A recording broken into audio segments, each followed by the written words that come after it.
And we are live. It is Drunken Chat, son. Comments are key, and we're gonna tell you why in a minute. But first, I got some first time uh, returning guests, if you will. My Dusty Rose, if you will, returning guests, if you will. But we got my man William will be here in a minute. The Spec Matrix is scheduled to go on. He took a dad nap, well deserved nap for my man William because he's been killing it all week. But fellas, introduce yourselves. Start with Lucas. Hey everybody, once again, Lucas, man, very proud to be here with my boy Mel, waiting on Brian and freaking Bill to get here.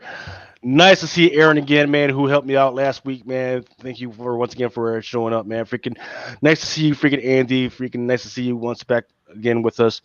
I want to give a special thank you for all those people who, from the bottom of their motherfucking wallets, fucking donated last week.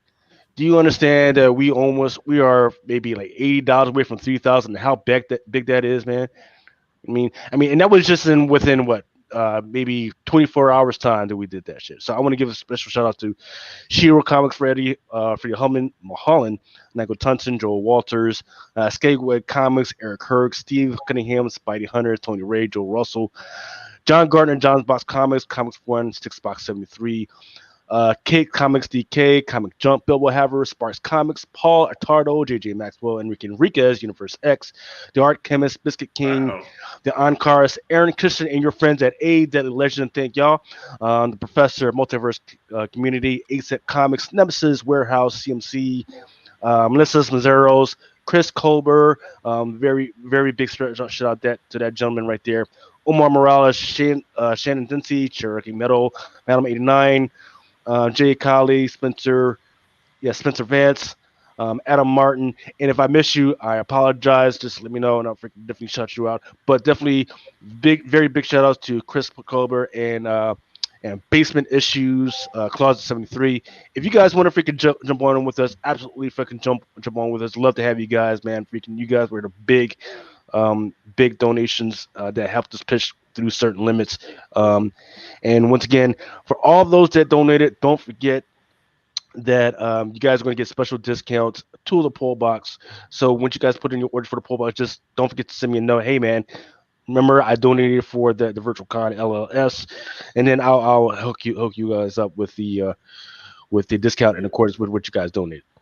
I heard a lot of drunken chat names in there, man. Yo, Yeah, yeah, they yo, dominated. Definitely yo. dominated, man. Freaking, I do want to apologize, man, because the one thing that I didn't like about the virtual con is that we have too many technical masters over there at the Comic Crusaders, right? We got guys that they write comic books and they write scripts for freaking movies and stuff, but they don't know how to handle comic book people, right?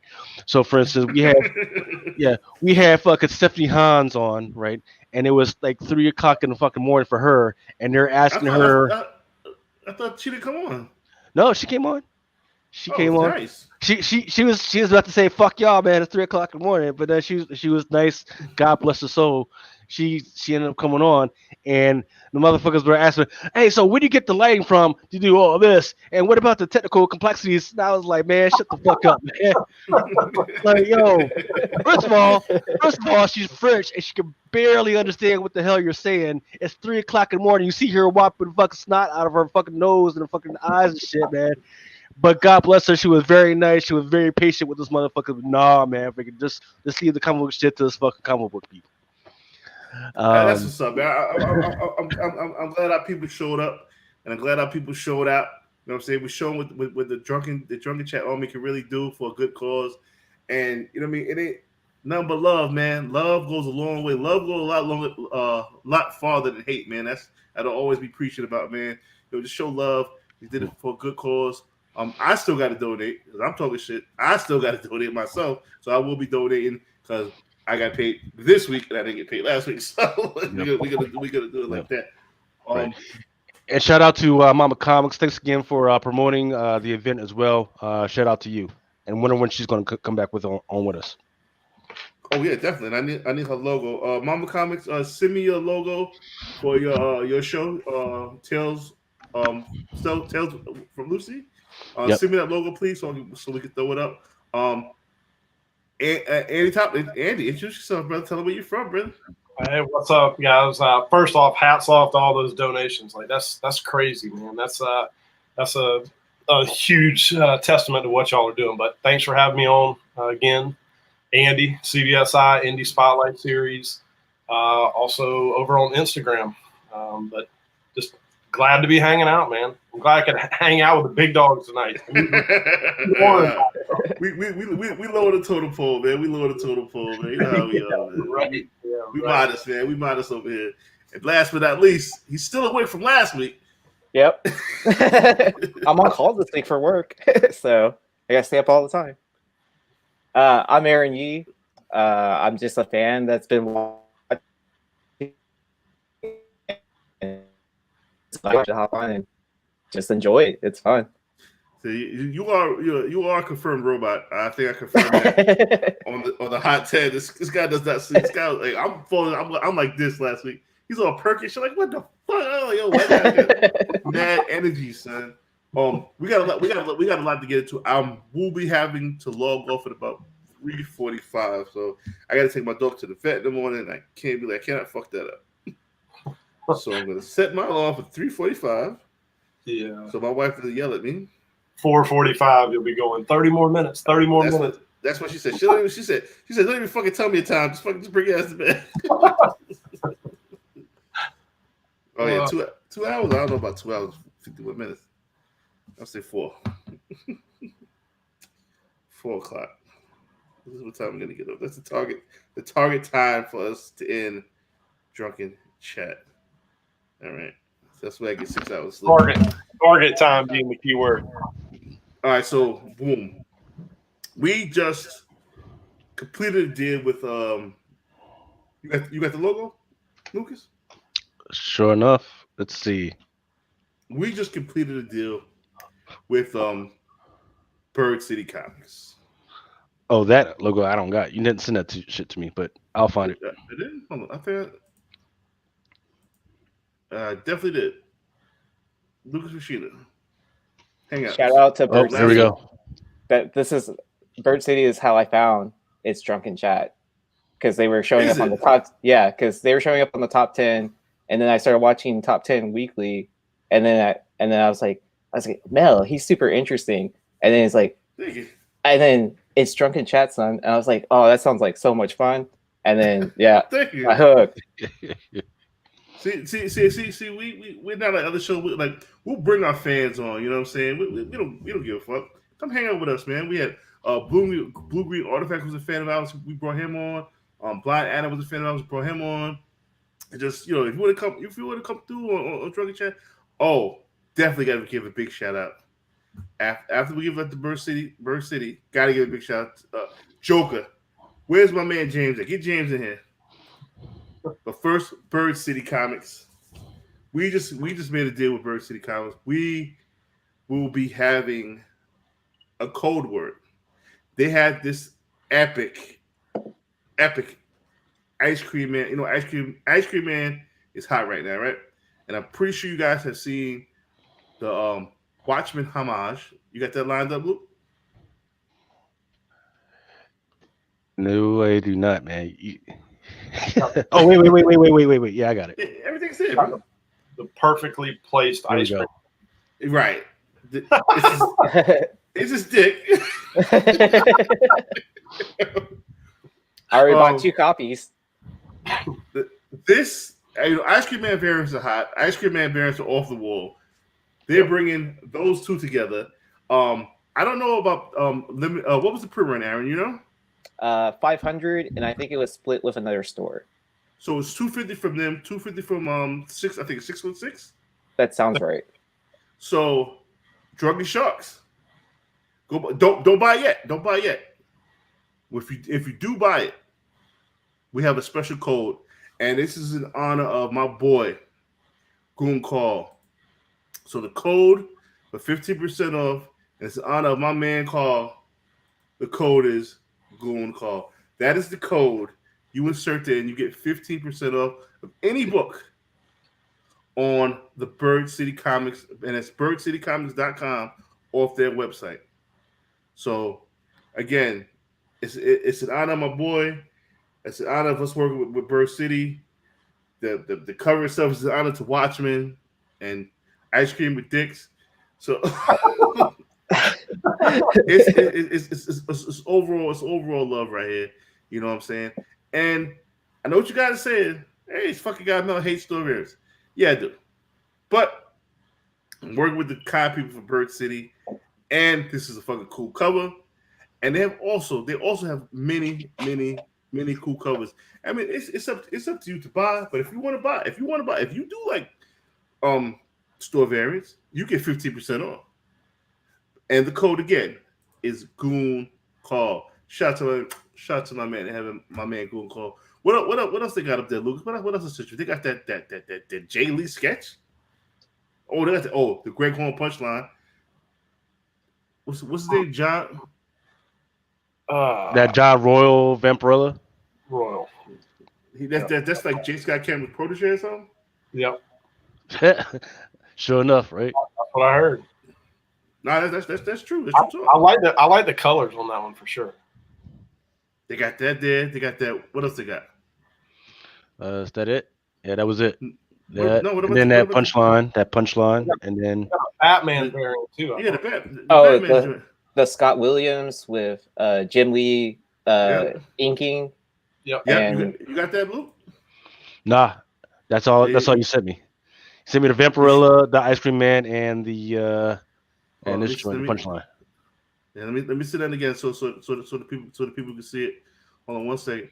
I ain't no motherfucking computer whiz, goddammit. Hold on. We gonna get it together. We gonna get it Start together. drinking. The more you drink, the better you get, man. That's what I'm saying. This is drunken chat, son. This ain't technical, motherfucking son. This is drunken chat, son. So you got it now, Luke? Stand by. Gee. Remember the code is Goon Call. Yeah, Tino, my man Tino 73. He know my man Goon Call, man. Warrior, Midtown Warrior, kid. You know what it is. So you get this cover 15% off. If it blows up, you got it for a great price. I think the Jim Lee sketch, Scott Williams, Ashley Claire joint. Yeah, 15% off. I'm with McClay. I like the sketch. Yeah, the sketch is fire. And then how often do you see Jim Lee doing inking? Exactly. Yeah. I don't know, but Yeah. I this is one of the times, and it's with Bird City Comics, and you get a discount, and use the code Goon Call. So let us get down to some more brass tacks, ladies and gentlemen. It was a big news day this week. The Last Ronin. Everybody, Lucas. Everybody, I think it was last week because Lucas, you kind of. I really don't want to speak about it. You tell the people what you knew about Last Ronin last week. Well, so I knew that a lot of people had leaked that it was going to be Michelangelo, or that at least his name was going to be alluded to in the last Michelangelo, in the last panel, right? However, the thing that is bringing up some ire, and they are rightfully so, is the grammar that is alluded to in this whole deal, where it's like, who are you talking to, Michelangelo, comma, then question mark, whatever, right? Right.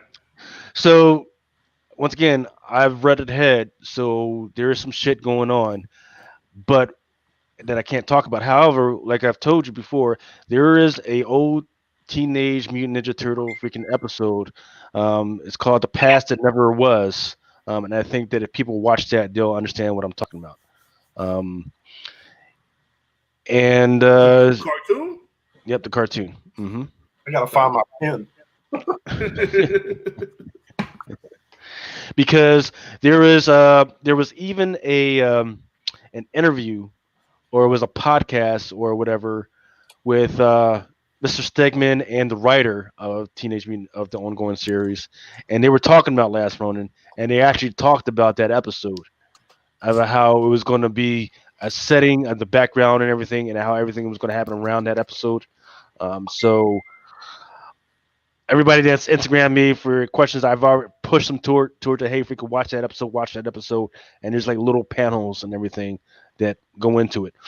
There's even the dragon, I forget the name of the dragon with the freaking time freaking joint. He showed up in like number 109 or maybe it was like 106 or something like that. So people need to pay attention to that whole thing as well. So there are some certain characters that have shown up in the last ongoing series that has something to do with what's going on with the last Ronin that people need to pay attention to. I'm just saying, don't go freaking balls deep on freaking on this, hoping that you're going to freaking retire on this freaking joint. Right? If you can flip it, flip it. Almighty said proper grammar is using a comma there. We ask the person a question and use the name at the end. Listen, comic writers can do all this shit. He would have just not put the comma there. That's just my opinion. He would just put it like, you know what? If it was if he was talking to Michelangelo directly, he'd be like, I'm not gonna put a comma there. Hey, who are you talking to, Michelangelo? That's it. Who are you talking to? I think that comma was put there. The writer might not be a grammatical wizard. I think the comma was put there to denote, was asking if he was talking to Michelangelo. That's just my opinion. I could be wrong. Everybody could be wrong. But yeah. I also don't think they're going to reveal the last Ronin in the first issue of the book. I agree with that statement. Yeah, that's my thing. I don't think they're going to reveal it. I think Almighty is right. That is the correct way to do it, for sure. I don't know, man. Like I want it to not be Michelangelo so bad, so I'm pulling for whatever the fuck I think. But I don't know. They used that in the book like 3 other times, though, the same way, with a comma and then the name. So it's almost like let's stop using this Oxford comma bullshit. Okay. Don't do that. Don't do that. You're fucking people up. Stop with Oxford comma bullshit. I have a comment about the art though. They foreshadow it too. Yeah, look it up. Go ahead, Aaron. So when he's holding the face bands and stuff like that, you see all the colors but orange the first time you hold the bands that go over the eyes. But then, like towards the end, the next end panel or whatever, you see all 4 laying across the weapons. So it's a lot to cover, and I respect the fact that it's bringing up conversation. It's not only bringing up conversations about the turtles; it's bringing up conversations about grammar, the English language. If they don't reveal who the turtle is, will that make it better or will they make it worse? Because I want to know who the turtle is, to be honest with you. Yeah, me too. It'll piss me off if they don't tell me who the turtle is. I don't want this fucking spaghetti western shit where they fucking you wait to tell the motherfucker who the motherfucker was. I don't want that shit. Yeah, I want to know. It pisses me off Michelangelo too, though. I don't want that either right now. Right. So here's what I can tell you, right? That they sent several advanced copies to different reviewers and different writers and everything to look over. So what one person thinks is the way it is may not be the same thing that another person thinks it is, right? But I know for a fact that they are testing out different stuff. This is not the only mystery that's going to happen, right? For instance, there is going to be a Shredder out there, and then the question is, who the fuck is that Shredder, right? Because the current Shredder is fucking dead. So this is not the last time we're going to be arguing about fucking Oxford fucking commas and shit. But let's not freaking go there. Let's not fucking gatekeep on this fucking shit. Let's keep the fucking party going. The Pat, let me contact Bird City and we'll get back to you, bro. Okay, go ahead. Yeah, I like the story, but I don't think there's any way in hell that they would reveal who it was the first issue. Right. If they did, then maybe that's why IDW's failing. I don't I don't know, but Well, it's also crazy that there's 130,000 copies out there and selling for $30 for just the A cover, or $20, $20 to $30. I mean, I paid. I got one for cover price, and I paid 14 plus 5 shipping for another because I didn't want to fight. I didn't want to argue with Midtown. I didn't want to argue with anybody. I wanted 2 copies. I'm going to put them in there. But I think the book to have would probably be the original Ash Can, since they changed the art and everything. And you wanted to say something about the art, Aaron? Oh, I was just saying like about the last Ronin holding the bands and stuff like that. Got you. I mean, it was as a read. Did you guys enjoy it as a read? I did. It's full action packed from like beginning to start. Oh, this is what you're talking about. Thought I miss my brother so much. Yeah, so there's a panel before that where he's holding the eye bands across his hands, and you see all the colors except for Michelangelo's. So you see the blue, the red, you see Leo's, Raphael, and Donatello's. Hey, I don't remember them ever having spots, but I do remember that albino turtle having spots. No, I think they always had the spots. Okay. Not as pronounced as that. Yeah, but the albino turtle was her shit is crazy. Yeah. Her shit is crazy. Okay. I'm anxious to see how they tie back into the regular ongoing series if, like what Lucas is saying, does go down. Well, this is another thing. So I miss my brothers. Why are all weapons laid down on all 4? So could it not even be one of the original turtles? Could it be Jenica? I mean, there's always been theories about that. I'd be pissed, personally. Yeah, that would fucking suck. But wasn't Laird always against that though? Yeah, he didn't want no female turtle. He didn't want what was the name? Venus de Milo. He was against that shit. And he's working on this book again, so I could really see him not wanting to join, writing for this if it was going to be that way. I mean, I don't care either way or not. No, I don't want it to be Jenica. I don't. No, we don't want that. No, I want it to be Raph because that was a turtle that was in the Michelangelo Christmas special. That's what I'm pulling for. I think it was originally supposed to be Raph. Yeah, but then they changed it. So I think I'm leaning towards Leonardo. Yeah, I don't know. I'm hoping Raphael. I mean, yeah, definitely hoping Raphael. 110. They said it in the chat earlier, but is 110 blowing up because of what happened in this issue? Because of the whole allusion to Michelangelo, yes. Are you talking about the macro series? No, I'm talking. I'm not 110. Sorry, 101. 101, the 110. 110, yeah. Okay. Right. Sorry. Yeah, because what was that? Like a month ago when Mel freaking told everybody go eat. Yeah, eat, motherfucker. That was 104. Yeah, that was 104. This is 101. I'll show you. Hold on, I'll be right back. Ooh, I'm gonna have to look up that because I think I have that. So this one, like, hold up, let me. So this is the one that's going wild right now. Oh, it's like $130 book raw. Well, is that the first appearance of that little albino kid? Yeah. Okay. Yeah.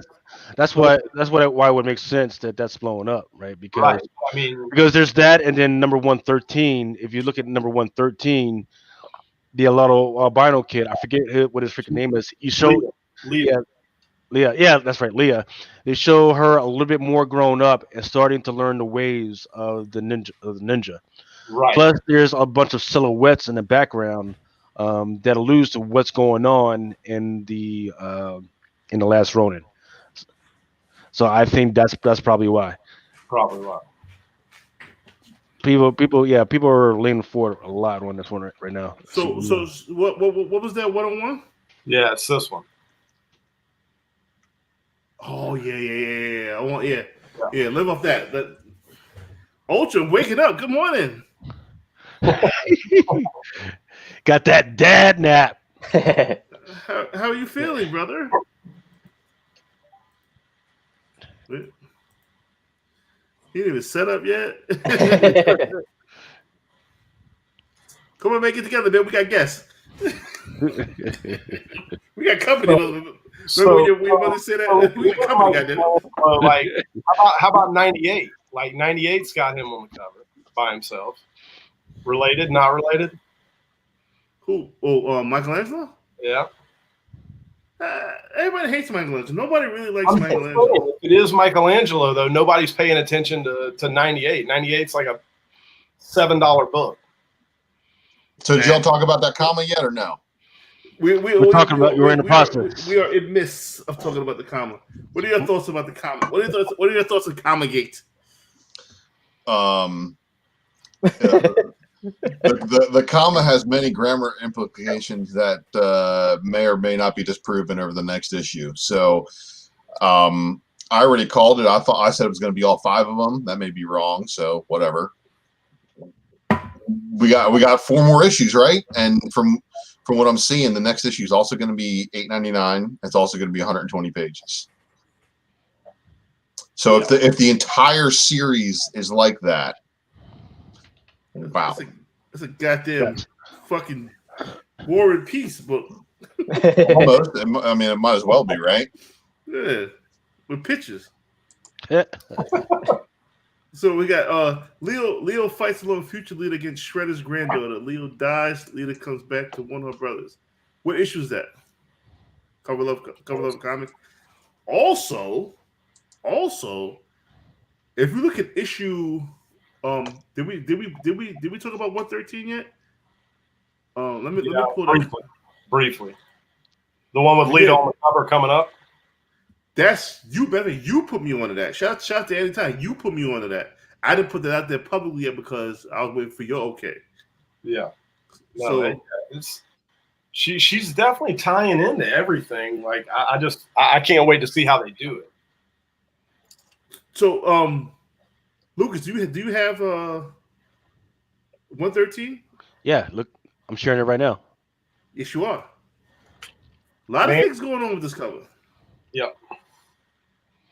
And also, Lucas, line up that Raphael panel that I showed a while ago. Coco Gal, what up, baby?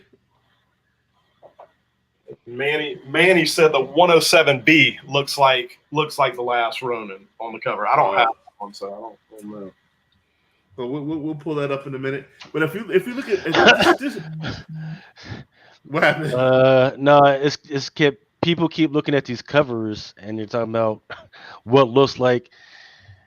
Man, go watch the episode that I'm talking about. I think it's like episode number 58, and you'll understand why you can't freaking go off of covers and all this other stuff. No, you ever hear of multiverses, motherfuckers? The voice of reason coming through.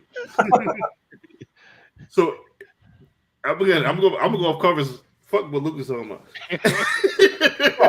Hey, I mean, I go off covers. 105 looks like the last Ronin too. So this cover contains a turtle with a missing a patch over his left eye. Oh yes. If we go back to the Michelangelo Christmas special, which is this one, right? Lucas, you got the page, or Andy, can you open the page up? Yes. Whichever one's first. Dang, I could not find that book to save my life. Oh, they're out there. They're out there? Okay. They were out there. Yeah, that's true. I told y'all motherfuckers months ago. Coco Gal, I am drinking the wine, baby. All about the wine.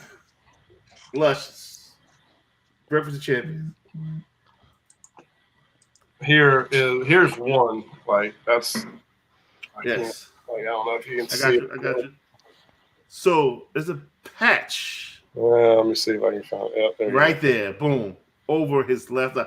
Could we be reaching? Maybe. But this is what speculation is all about. We're speculating on what might be. And this is a story of the future where his brothers died. I spoke about this months ago. Shout out to Neil Sporin and definitely big shout out to my man Carter Lee. Definitely. He put me onto it. I was like, ooh. Again, Right. it's just speculation. It's just speculation. It Right. ain't what the fuck it is. Exactly. It's just speculation. Having fun Exactly, with it. because I mean, anybody who's looking at that 113 cover, and that would make sense to me. Like, oh man, there might be something happening from that, because if you look at the cover, right behind Little Leah, you've got the dude with the fucking patch, got it, but in the corner there, you've also got a dude. So this is the dude with the freaking little patch on the left thigh. Mm-hmm. But then on the corner here, you've also got a little a motherfucker with the fucking hood With as the well. hoodie. Right. Growing esque. Right. So who knows, right? And but also Lita got all these spots of shit on her body. yeah, she does. Yes, she does. Just like the turtle on that page that we showed previously. So again, it's drumming up very good conversation. I haven't had this much fun in a while, especially talking about some goddamn turtles. but here we go. Here's the panel. Who were you just talking to? Comma, Michelangelo? If he would have just put, who were you talking to, Michelangelo? No comma. It would have had the same effect as with the Oxford grammar shit. Yeah. Right. Right. If you're saying, hey, Michelangelo, comma, who are you talking to? That would definitely. But no, it was a who are you talking to, comma, Michelangelo, or it could be who are you talking to, Michelangelo. Take out the comma. The Right, comma take was out the there comma. for a reason. So that's why grammar nerds get into fucking arguments online about that shit, because there's two different freaking English freaking laws, man. There's the freaking Oxford common law, then there's the freaking regular common law. You know. I was about to say, And this is coming from a certified Mensa genius, by the way. You mean who is Lucas, certified Mensa? You know, he knows what the fuck he's talking about. I'm just a drunk guy who likes comics. Lucas is certified Mensa. You know what I mean? All I know is that, I mean, right now, from everything I've seen, everybody has a point, right? And IDW, they're definitely doing the misdirection shit. Good on them, right? But I don't like the way they're fucking got like 30 to 40 fucking different covers. I don't like the way they're fucking charging $9 for the shit. It's a little too fucking much. You know, calm down, motherfuckers. You know, But they know. Yeah. I can't get mad because they know. They know. Hey, we're in a pandemic. We got to make some fucking money, or we're gonna go under. Hey, motherfucker, G.I. Joe ain't selling for shit. We got to charge $9 for this motherfucker because people are gonna buy this shit. I ain't mad at them. They gotta milk the turtles while they can, right? Why not? Yeah. This is what business is all about. Yep. You can't get mad. You can't get mad at people's business practices if you're not in business. You know what I'm saying? How the fuck you get mad at people's business practices when you don't even fucking run a goddamn business? If you're the consumer. I mean, but the consumers are buying it, Yeah. and so it's working. 130 copies worth. That's what gets me though. 130 copies. People are fucking lying. But all right, so everybody here went to their local store on Wednesday and saw at least 4 1 and 10s and at least a couple 1 and 25s available at every store. No, by the time I got to Midtown, all the incentives were gone. Yeah. I could have gotten an incentive for $100. No, I got I wanted 25 for $100. I was like, yeah, no, not doing that. I mean, I know it's like $9 cover price and all, but still not doing that. I broke my store variant rule, and I got the Peach from Uncle Virgin. I didn't want to pay $150 for the sketch, which I should have. But you know the story of my comic book collecting career. when I don't buy something, it blows up. I definitely had a chance to buy that CGC for like I think it was charged for Frankie. No, it was Golden Apple was charged maybe $150 for the CGC 9.0. But the real question is, when do you get it? I don't know when I'm gonna get my shit. I mean, the real question. Because I ordered the Amazing Spider-Man 47 and 48 because it's a Ji-Hung Lee Spider-Gwen cover, and I just love those covers. You still And didn't get it yet? I'm still waiting on 47. 48 is shipping to me. Who'd you order them from? From Ji-Hung Lee, from his art website.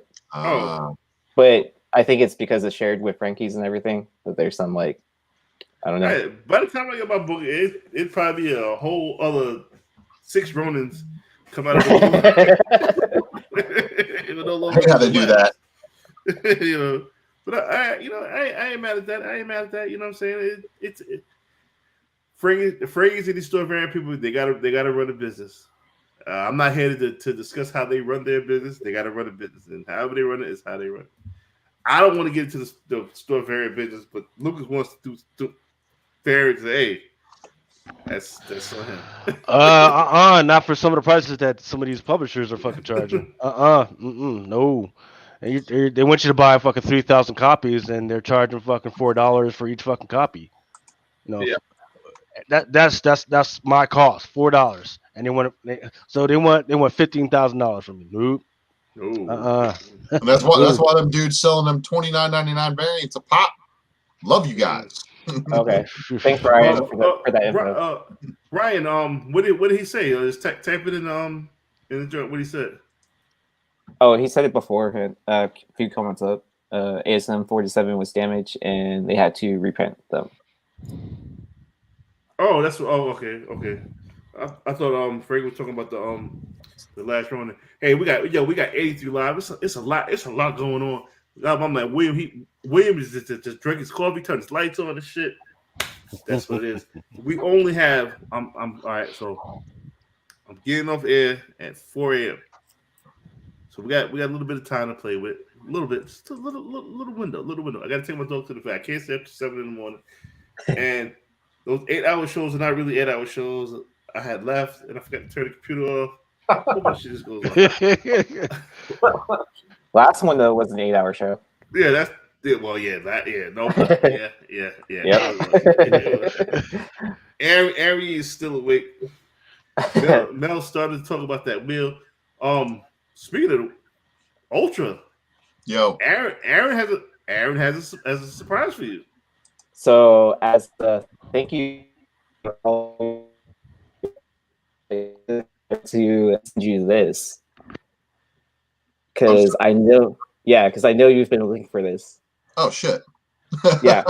So just send me a message on Instagram of your address and I'll ship it to you. Fucking A. Yep. See? That's phenomenal. Yeah. Thank you so much. Yeah. Thank you. I was about to cry like I was about to cry last week. But you share so much information with us that, like, you know, he does. That's so overlooked and, like, yeah. Well, man, I appreciate that shit, man, because that's awesome, and that's comic community what it's all about. And I know I've sent out a bunch of books that I really didn't even want to get rid of, but Mel told me I had to give away shit on his show. I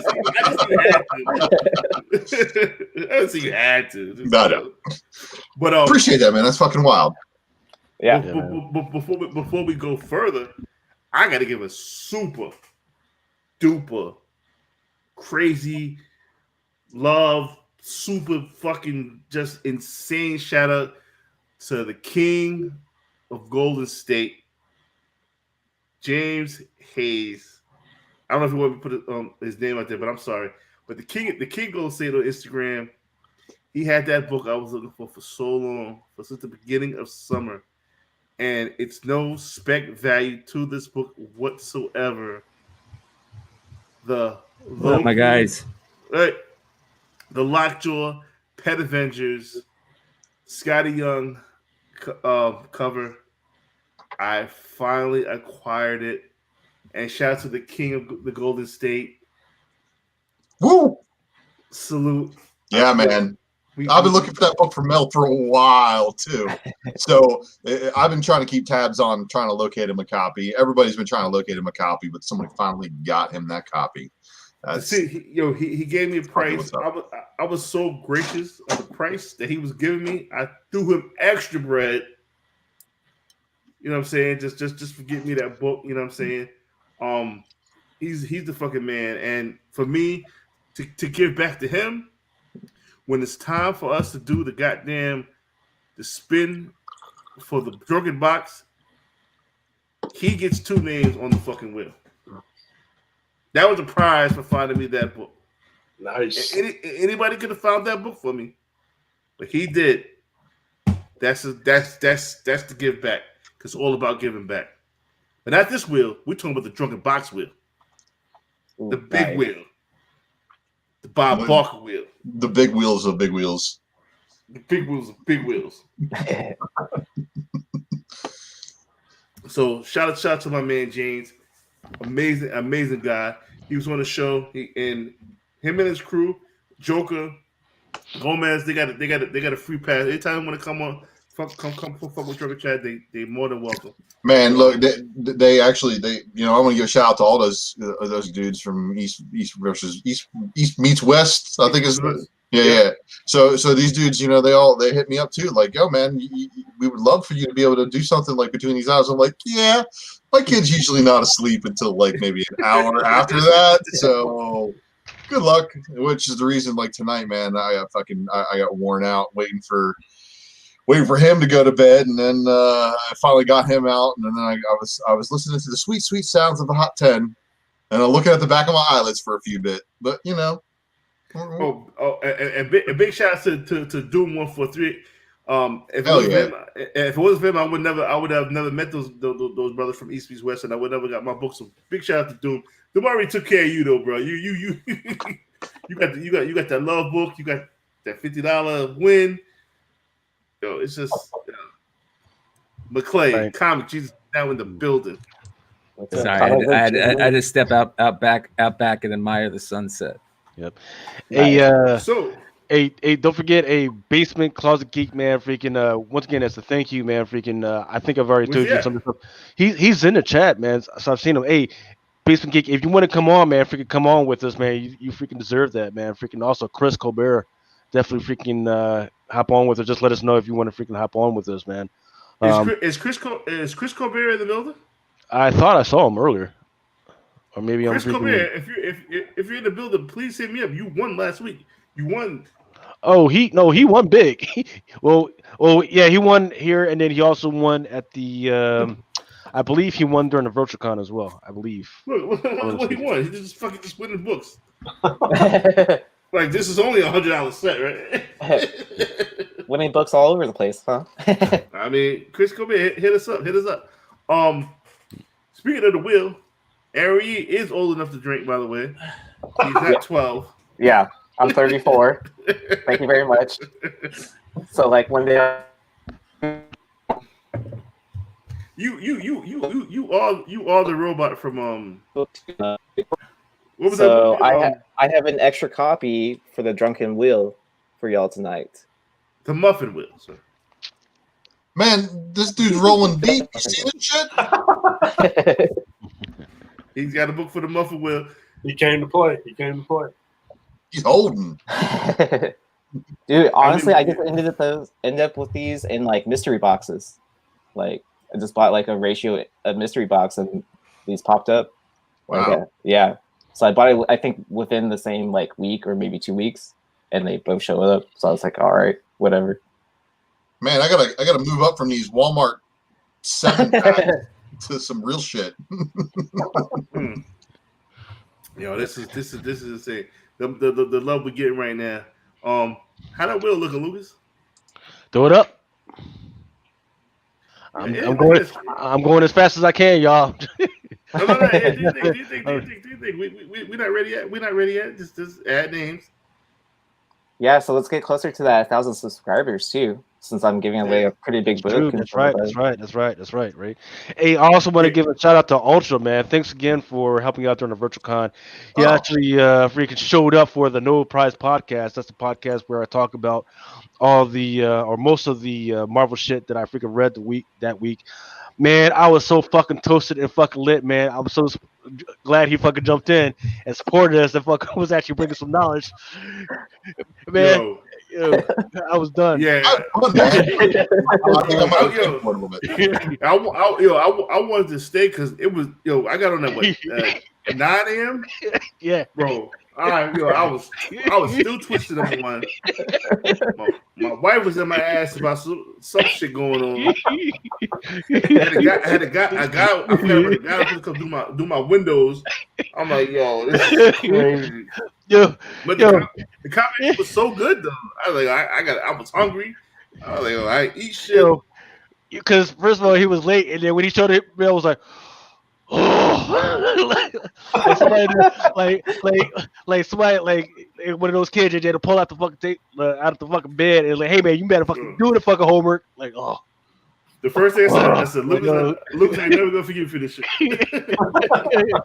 No, man, because I mean the main thing was we did the virtual pre-show, and you went with me till 5 o'clock, and that was freaking good. That's all we freaking needed to make sure everybody understood. Hey, go to comic theaters and do that thing. And once again, thank you for all the fucking viewers that showed up for the virtual con. There's a lot of parts I didn't fucking like all the fucking technical shit that fucking went on, man. Like motherfuckers talking about fucking business and shit, and and podcasts, and asking Stephanie Hans about fucking lighting and technical shit, man. At fucking 3:00 in the morning. Man, like I'm gonna have to fire some motherfuckers around this motherfucker. But overall, it was a success. Thanks for having me, man. That was fun. I didn't know when I should leave. And people just like, you just stay around. I'm like, all right, I'll be here. You're probably more awake than us. So, the show we did last week had like 3,200 views. That's the pre-show for Virtual Con. So Virtual Con 2 was definitely a success. The pre-show was definitely a success. We had reached 1,000 live views last week. During Crusader Con, we actually had more live watchers than Baltimore Comic Con. How many hours did you guys go for straight on that one stream? Well, we went from 9 o'clock in the morning till midnight. Damn. It only got 12 hours in, I think. Yeah. I figured the stream would end like at 5 hours, or 6 hours. No, man, we was going strong. No, we went strong. We had a bunch of guests. We had DeFalco on. We had a bunch of folks. I saw Frank Gogol was on too. Yeah, mm-hmm. That dude's dope. That dude's a good dude. Yeah, dude, Tom DeFalco blatantly admitted to just letting Bob Badansky do whatever the hell he wanted with Transformers. He's like, he never came to my office. I never approved nothing. He just did whatever the hell he wanted. Really? All right, cool, man. I want to give Frank Gogol a Drunken Chat. That'd be fucking crazy. Yeah, dude, he's a good dude, man. He'll come on. I guarantee he'll come on, Mel. He won't drink. He won't drink, but he'll probably hang out. Now he ain't got to drink. I'm probably the only one drinking right now. Me and Aaron. Aaron with the big boy. Hey, is anybody in the chat that has not subscribed yet? Because here's why. And I want you guys to be honest. If you haven't subscribed, we're gonna add you an extra name on the wheel just so you know what we the fuck about. So if you haven't subscribed and you do subscribe, let me know. Sorry about that. Yeah, sorry. So is anybody here that has not subscribed to It's Drunken Chat Son yet? Say hello. Say hi. If you have subscribed to Drunken Chat, we appreciate you and we love you to death. I subscribed twice. Oh, so I think we have all our subscribers here right now. That's good. That is very good. Because I can tell you a possibility of the last book that I will be personally adding to the Drunken Box. And it's only if I win a second copy. That's a pretty good way of going about it, man. Like Yeah, I would totally put this in my box, but I gotta find another one. Yeah, I got a collection too, though. You know what I mean? Hey. Listen, just don't say what the book is, so the sharks don't buy it on eBay, right? No, they're not gonna be able See, to. my man over here knows what's up. They're not gonna be able to get this book. So if I win this book, right, I'm gonna throw it in the Drunken box, and this is the last book I'm throwing in the Drunken box. This is me. The last book I'm throwing in the Drunken box. The Drunken box is constantly being added to. You understand what I'm saying? But if I win this book, so I want all the energy. All I ask for is your guys' energy to win this book that I'm in a raffle in. Phantom Starkiller NYCC. Oh, I'm kicking myself right now. So bad. Dude, it was in cart. I'm just like, I don't need it. Fucking dumbass. They're gonna be King of the Golden State. Yo, brother, I appreciate you. Salute. You want to come on the show? Yo, send me an IG. I have you on the show right now, man. You got that kind of love for me, brother. Yo, we just got a new subscriber. Dustin Blunt. I like that name. Dustin Blunt. That's a fucking awesome name. You know what I mean? We just got a new subscriber. Is that McClay's second account? It might be Dustin Blunt. But You said Dustin Blunt? yeah, Dustin Blunt. That's some real high shit right there. Hey, I like blunts. I don't know if you want dust in your blunt though. No, I live in Houston, so everything's dusty here. Yeah, but not that angel dust though, bro. True. Yeah, I don't want that. have you hanging out in the chicken coop like Smokey? It's already hot enough here in Houston, so it doesn't need to get any hotter. Invite the Red. It's not the VHS variant. It's the NYCC. The one's going for $400. If I win it, I'll donate it. Well, all right. First off, that's right now. Invite the Raid just dropped that bomb information in the chat. People in the chat should be eating right now off that information. And if you're a shark in our chat and you're not eating off that's a hefty meal right there. But it is. Hey, some of these sharks are great whites, man. I mean, and then we got some whale sharks up in here. So I'm saying, big sharks eat big meals, man. Saying. Yo, you know what? He's right. That Drunken box gonna have fucking all kind of fucking the top of the line United States Postal Service type of shit. I'll tell you what, if that box is won by anybody that lives within 10 miles of me, 15 miles of me, I'll deliver that box to him. See? Yeah, I'll deliver that shit too. I'm not saying some shit might go missing. I'm just saying. No, nothing's going missing. I'll make sure all those books get to you intact the way they're supposed to be. Listen, I'm not a king. I am surrounded by many kings. Everybody who come on the show is kings. I ain't the only king here. All of us are kings. All of us are kings. That's the type of shit that I be on, man. I always said this. This is not my show. This is our show. It's always going to be our show. I always carried it like that. I always carried anything, you know what I'm saying? I couldn't do this shit by myself. If I could do my shit by myself, then yeah, I'd be the king. But I can't do it by myself. All my peoples is kings. Everybody here. I always said that shit. Always. That's how I give it up.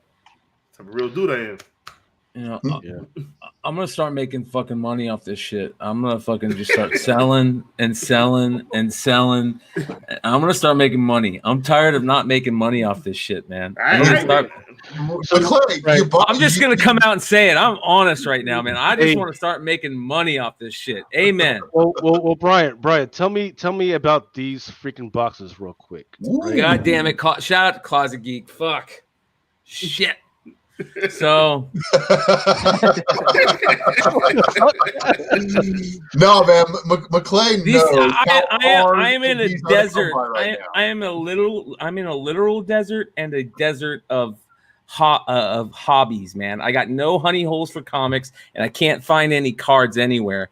And these are the blaster boxes that you can find in retail stores. Now, unfortunately, this is a garbage product, but it probably still sells for a decent amount because people can't find them like me in my hometown. So I fucking hook up with, shout out to a fucking a Drunken Chat Son listener, Closet Geek, fucking hooking it up. Like, I have to have people who are good people in the community hit me up and go, hey, I found some. Do you want to pick some of this up? You know. Nice. So Yeah, man. Is it the box selling for like $1,000? No. These. So this is the Walmart. Yeah, this is the Walmart. Let's talk about what you got there. So these are what are called blaster boxes, and blaster boxes are about $20 a pop MSRP, which is at the store, depending on the brand and the set. For instance, if it's a Panini Prism blaster, they could go for $100 a box on the secondary market. Right. If you go Mosaic basketball right now is going for $100 a box on the secondary market. Right. So it's crazy. If you go to the Walmart freaking website right now, this one is like $45, right? But if you go and find this in the store, like Clay said, it's like $21. And the reason why is because Walmart goes through a secondary service called Toy Wizard, I think, and they just up their prices on these things because they get them off the retail too, and they know what they're going for. You know what I mean? So they sell them for eBay prices. Sad, man. It's sad what's happened to our hobby, man. This hobby used to be the hobby where you could take kids in and get some cards. Like, I'm like, don't get me wrong, I'm not the guy that's going like, go fucking give them to the kids. But let's be honest, the reason I got back into them is because I was going through a grocery store and I'm like, oh shit, there's some fucking baseball, hockey cards. I'm gonna get into these. You can't do that anymore because every time you go in, they're empty. You have to fucking hit the lottery to walk in and find some of these goddamn things. Yeah, man. Fucking you can't go in on like a Friday or Saturday. You have to go in on I think it was Thursday when my wife. People follow the vendor. They follow the vendor from store to store, and then they just walk in right after the vendor. They'll meet the vendor even before the vendor puts it on the shelf. And the vendor's just like, just let me put it on the shelf before you grab it. Guaranteed. Those vendors have to have proof that they have taken them out of the packaging, displayed them, set them up on the shelves. They need to snap a picture of it, time, date, stamp, all that good stuff on there, and then be like, okay, now you guys can go ham. And there are dudes who are like, thank you, and they're like, like like all the Tops baseball and all the other stuff, that shit was gone, man. But the only stuff was out there was this shit. But it was like on the bottom freaking corner or something like that. And the thing was, there was a Tops auto racing joint that was there. I freaking just left it, but it turns out I probably should have freaking picked that shit up too. But here's what I want to do, man. I would love to get into like these unboxing fucking opening shits, right? So if somebody would like to buy a pack and have me open it up on the air, I'll freaking do that.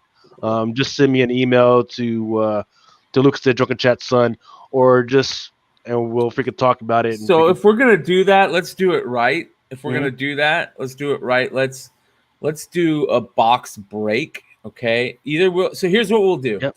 I'm working something out, like I said, and when that gets here, we'll break that on the air just to show what it's like, because I haven't broken anything personally in a long time because I just can't find it, right? And then what you do, if people enjoy that and they see what you can get, then you do a break where you get any Drunken Chat listeners that want in on the break to, say you want to buy a box of Topps Chrome Baseball, which has jumbo, which has 5 autographs per box, and the box is $700 or $800. You know what I mean?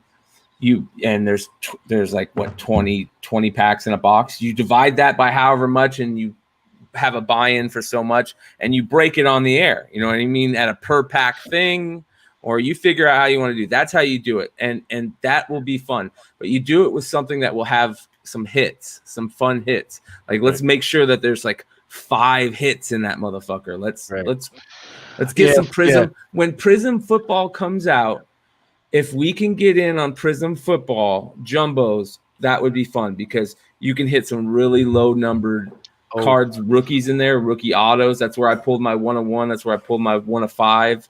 I'm trying, but yeah, everybody needs to listen to Brian, man, because sure enough, some of the shit that he freaking ordered, and once again, I try to get it to him for like what $500 or $600. Yeah, they're fucking selling the fucking whole cases for $24,000 right now. So when is the next previews come out? We need to do a preview show. The previews just came out this week. Right. So yeah, we do need to do a preview show because I need to start making some more money off of this preview show. But you understand, all the fucking day I can do a show was like Friday. I don't care. I'll do it whenever, dude. We can do it whenever. We can't do a preview show tonight, can we? Well, we could, you know what we could start doing? If we do it right, we could just start hitting at the show, but just hit the main points. We don't have to hit the whole thing. We can be quick about it. We can take a look at it before and knock that shit out. Just hit the main variants, hit the cool stuff. Yeah, that's the thing. I'm like, Marvel and Indies should be one show, and then that Saturday you guys can tackle DC and fucking and cards. Yeah. Andy, you come through on an indie show. Andy, by the way, what's up, brother? How you doing, man? What's up, Brian? Doing good, man. Hope you are. Good to see you, man. Y'all should catch Ultra's FOC show on Sundays. Oh, my bad. It's the secret variant, man. Well, then you should subscribe to Ultra Show so you can find out when that happens. Everybody should have been subscribed to Ultra Show. Ultra, how many subscribers you got? Yo, all of a sudden I'm like almost 200 subs. I like out of nowhere. Like first off, Discovery Bay, and shout out to Jamie over Discovery Bay. He shared my little underground show, and next thing I know, I had plus 100 subs. I'm like, holy shit, dude. He'll share your shit every fucking week if you set it up that way. And that's what I was telling Mel. I was like, Mel, dude, do you know? Yeah, if you schedule your podcast a week in advance, JB will give you a shout out because he'll be like, "Yo, check out this shit that's scheduled, man." JB knows. JB knows what time the fuck we come on. He on the show for crying out loud. He does, man. And dude, he's giving me shout outs like on his live stream, dude. I love JB. And I've been like, look, if I have free time to catch a comic book live stream, I'm catching a comic book live stream. But if I don't, you know, it's I got shit to do. I got like a little kid stuff. So happy Halloween, everybody. I was gonna dress up like Deadpool, but I passed out. You know? Yeah, hey Mel, threw me up. I'm gonna bring up this one thing before I get too drunk to freaking remember. I definitely want one. Yeah. Yeah. Did you know about this first right here? Lucas got in his hand. Right. So there are many publications out there, of course, with the child on there, right? But this is probably the first one that's actually by a comic book company. This is by Titan Comics. It's got the child. Not only there's actually 2 variations of this one. There's one with just got the Mandalorian on there, but then there's this one that's a collector's edition that's got the child on there, and of course it's got the child and comic book type art inside. I call bullshit on this, man. And once again, this is not a story or anything. It's just the art and imagery of the freaking child and everything. Just want to make sure that everybody, for all those Star Wars nuts that are out there, just want to make sure that y'all understand that this freaking thing is out there. I want him in fucking form of comic. You drinking eggnog, motherfucker? Hell yeah. Hey, Get it. Hey, fucking Costco, man, they only have this for a limited time sometimes, so I fucking gotta get my shit early, man. I fucking gotta get my 4 bottles. Holiday season. Hey, as soon as the pumpkin's out, fucking Lucas is fucking done. Fucking that's it. Pretending like I'm not gonna alcoholic, man. I'm fucking tearing all the shit up. But go ahead. Go ahead. Keep judging. Yo, I'm gonna tell you why I can't judge you. Shout out to my wife. You can't see it, but she hooked up our Christmas tree in a Thanksgiving theme should knock out 2 holidays at once. Hey, all you gotta do is just take the little fucking turkeys and shit from down from the tree and put the fucking Christmas shit up. She That's she what's got good. she busted ass and shot to my wife. My wife is very festive this shit. And I know we got little Halloween shit, little Halloween little motherfuckers that come over here. It's good. All right, Now- so Lucas brought up. Whoa. Is that on the wheel? Yes, Are you it gonna is. wheel this? Yeah, and you can thank me later because I'm gonna bundle it with something that's killing the children. So, Woof. yeah. Nice. But No, you gotta explain. You gotta explain what that is. no, that's what I'm saying. What are y'all's thoughts on that book?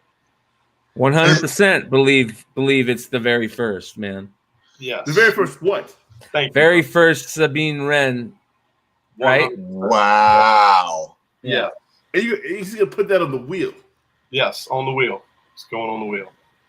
With third print, something that's killing the children, number 1 and number 2, all in first print in the same bundle. So whenever you're ready, you can do it. So is that Lego done by the same artist who did Gina Serrano's animated character drawing? Oh god, I don't even want to talk about that, dude. They did her so wrong. Only my highbrow friends would get that joke. Yeah, that was rough. Dude, Disney cannot do her any favors. I don't get it. And she's great, man. What did you guys think of episode 1? Did you guys watch it? Or Yes. episode 9? Can we talk about it? Yeah, fuck yeah. We can talk about it. Lucas didn't see it. Oh yeah, I What? haven't seen it either yet. I am always here.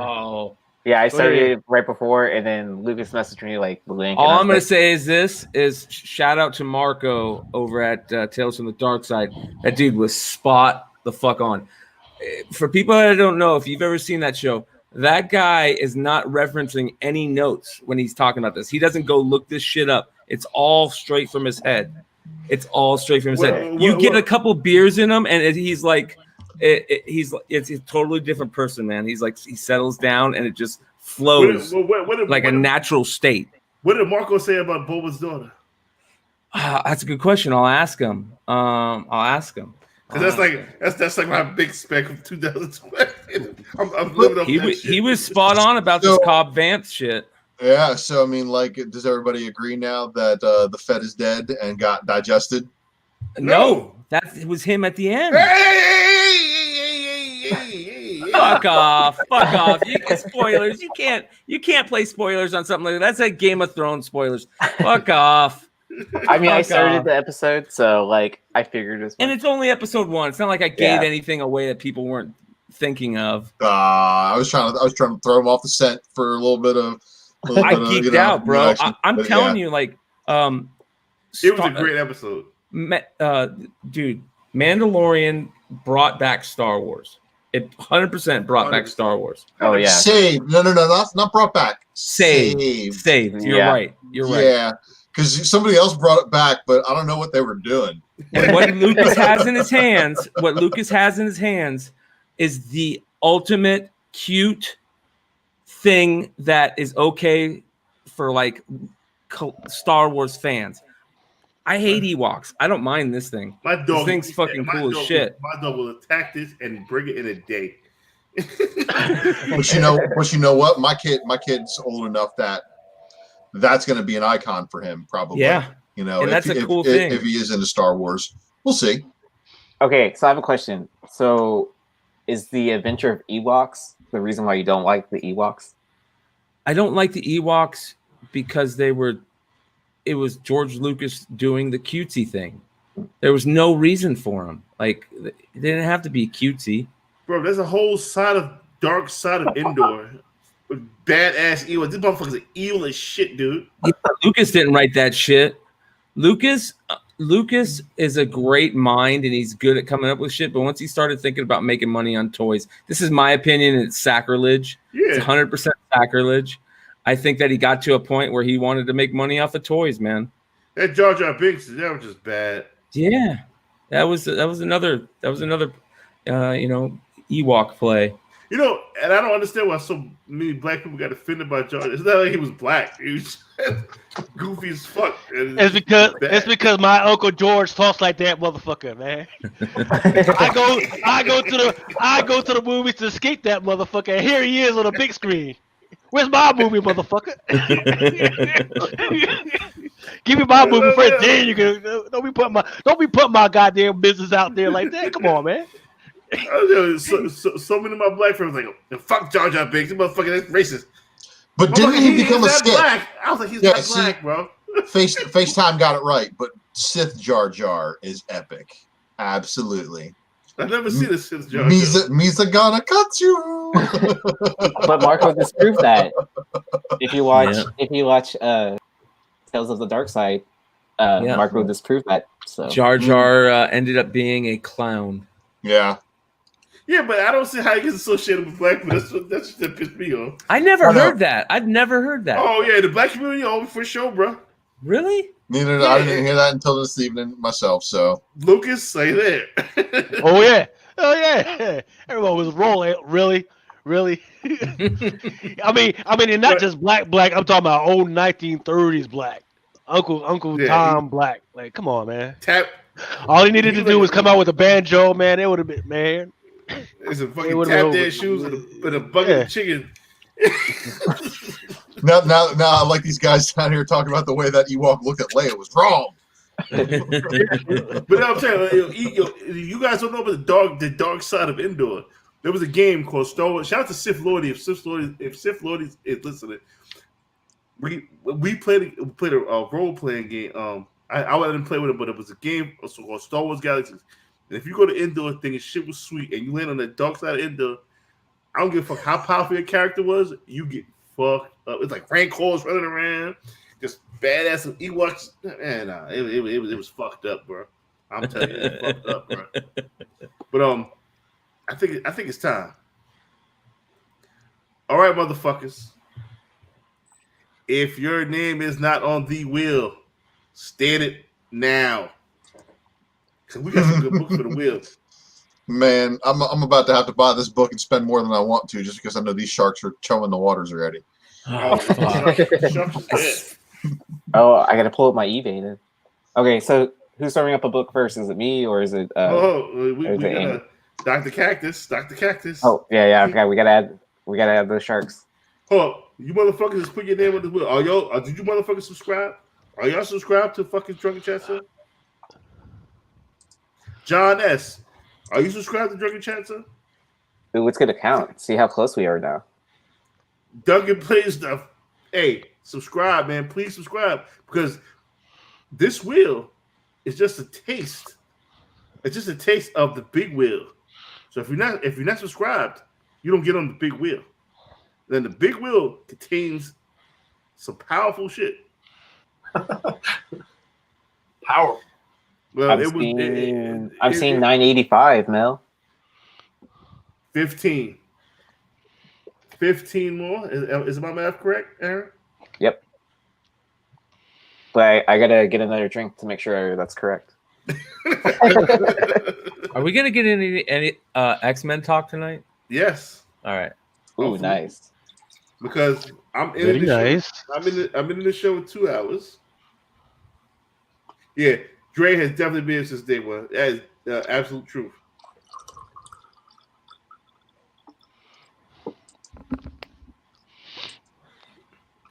We are that close to 1,000 subscribers. Woo! John S has been there for a while. 101 live listeners as we speak. Let me take a picture of that. You know, I love it. I love it when we reach 100 live. Come on, that goes back to 98. This is dirty motherfuckers, man. Yo, get us back to 100. So I can take the picture. Then y'all can leave. And we ain't spin this wheel till we reach 100. They could be getting their eBay page ready and stuff like that. Yeah. Okay, there we go. All right, now we go. All right, listen. The words, the statement has been turned into a legendary comment. The books given away have been talked about from page to page as if they were lies. But you guys are here to witness the truth of the muffin wheel. You guys are here to witness the truth of the legendary phrase that's been spoken to many worlds around. Are you guys ready to hear it? Are you guys ready to live it? Are you guys ready to spin it? If you are, Lucas, spin the muffin wheel. That was pretty good. I like that. That was good, man. That was a good build up. I liked it. So is this for mine? Is this for mine or Aaron's? Yeah. Aaron's. Okay.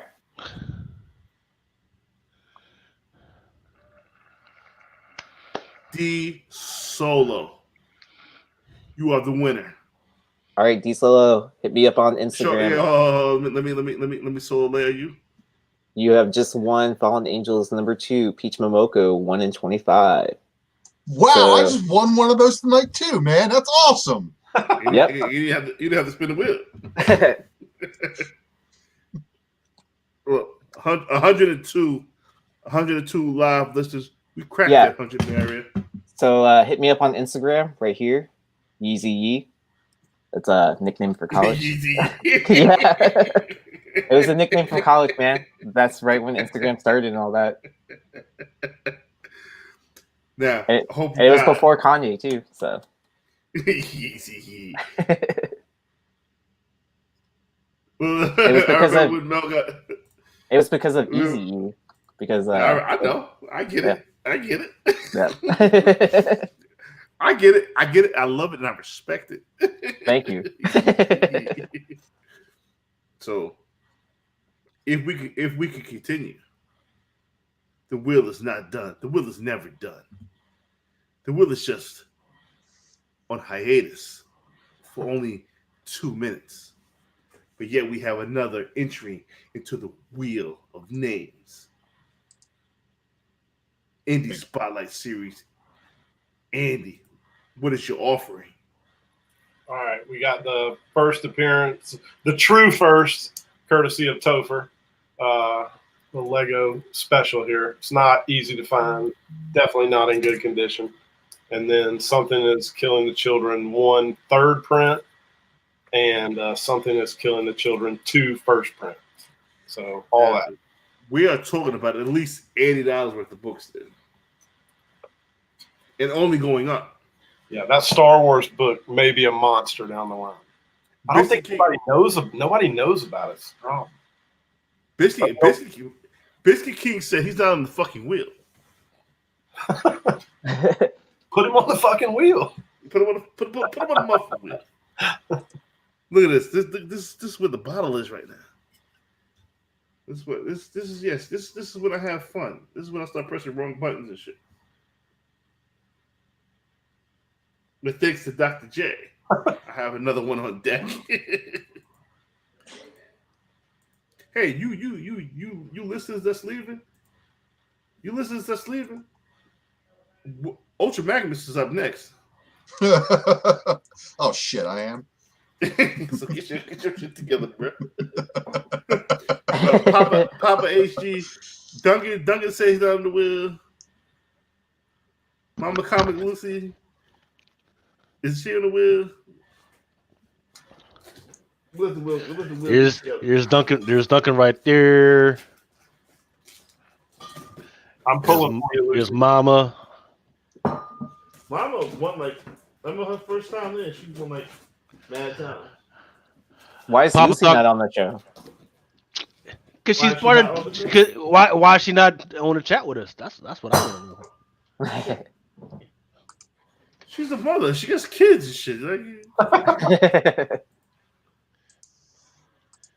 No, James Thunderbird. I had that Thunderbird a long time.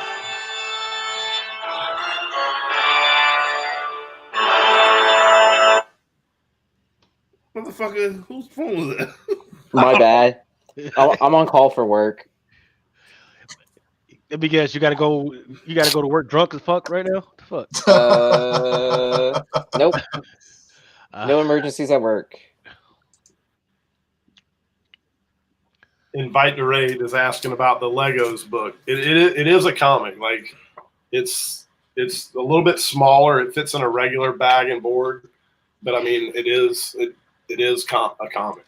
Oh, so Bree Ray is a Lego in there, or is that's her like It's comic? it's a rebel story in here. Like it's a yeah, like it's definitely her. I mean, she's in here, and it predates everything. They were Topher's got an article about it over at CBSI, but like, I can't remember all the details of like where it was distributed, whatnot. I think it was San Diego Comic-Con, and then like you see stuff that says it's a Toys R Us exclusive too, which I don't think is right. I can't remember, but Topher has it nailed. I'm fucked up right now, so yeah, you gotta go over there. You can find all about it. I was about to say Lucy lying like a motherfucker. Hold up, let me I mean, comic book women is like starting to hit pretty big now. You know, they're getting like a guest every week, like someone in the industry.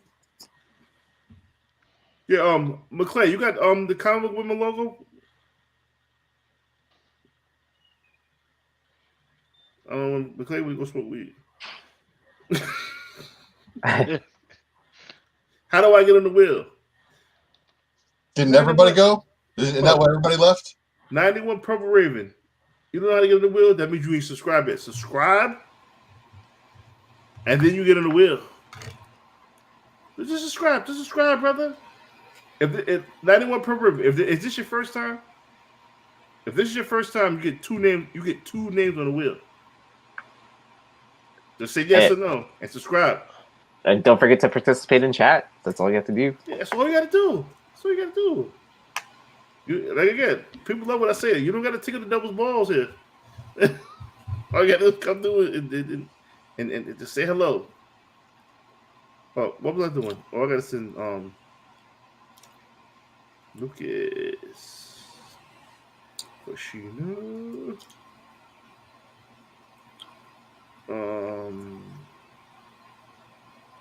Lucas, when you get a chance here, you throw it up right quick. That's all you got to do. That's all you got to do. Did you subscribe? I don't know. Purple Raven, you gotta subscribe, man, because we gotta keep the show going. I'm going to bed in about 2 hours, bro. Like and subscribe, goddammit. You can't spin the muffin wheel until he subscribes. Freddie Mulholland. I thought that cover sucked, and I love Boss Logic, but that cover sucked. Really?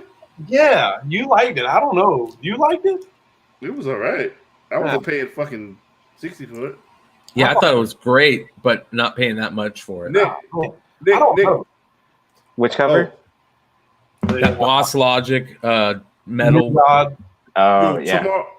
Tomorrow night, the first lady of Drunken Chat, Lucy, Mama Comics, she has a great ghost story show that's real creepy. Episode 2 is probably the creepiest shit I've ever heard. That guy you had on that show was just, he needs to just write horror books or just stay the fuck away from me because he was scary as shit. Tales about Lucy, which is going on. I think it's just for this month, for October. I'm not sure, but it's a phenomenal show. You guys got to check that shit out because if you like scary shit, scary stories, I don't know if these motherfuckers is lying about some of the shit they seen, but it's some shit. It's some crazy shit. For real, for real.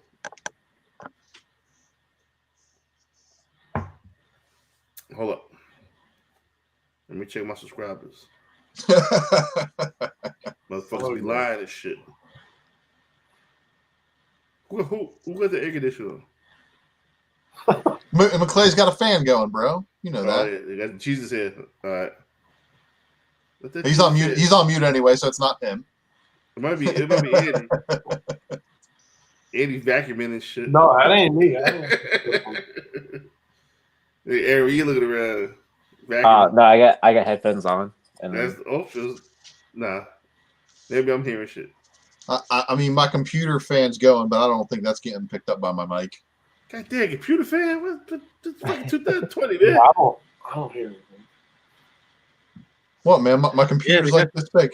This is like this little tiny guy. Yeah, but a lot of the graphic processors, they gotta have these fans, man, because they fucking burn out. Purple Raven's been saying he was scrapping us. I apologize, Raven. I apologize. Let's get that man back on the wheel. Let's put that wheel back up, man. Let's do it. We go get 1,000 anyway. We go get 1,000. How close are you right now? Close. 985. 15 away. 15 away. So everyone in the chat, just tell 2 people that you know, and they'll tell 2 people they know. I mean, you're gonna get. You're gonna get a box that's worth. It was at one time worth over $2,000, but do you know what? These books go down in value. It's still free. By this point, it's probably the size of a pallet, huh? It's that somebody said earlier. It's not a drunken box; it was a drunken chest. And if I win this fucking raffle that I'm in, nice. You know what I'm saying? Game over. Yeah, game over. It's game greater. Game set match. Okay, so check it. The wheel looking good. Lucas, is you ready? Already. Let me do my speech. Joker M21 in the building. Hell yeah.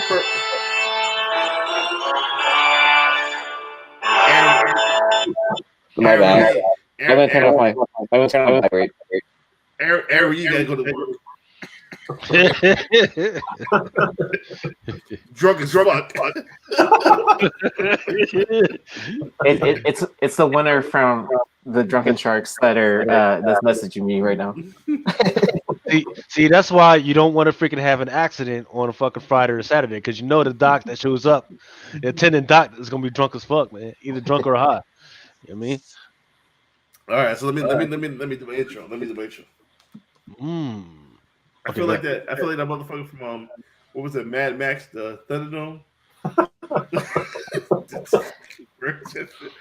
Oh, shit. One wheel has been spun, but it's 2 wheels that get spun tonight. Who knows who will win before the night of fright? How you like that shit, right? May run. It's only 1 spin left before the end of October. Only one can be done. It's the muffin wheel on Drunken Chat. Son, Lucas, spin the motherfucking wheel. I like it, Mel. I like that.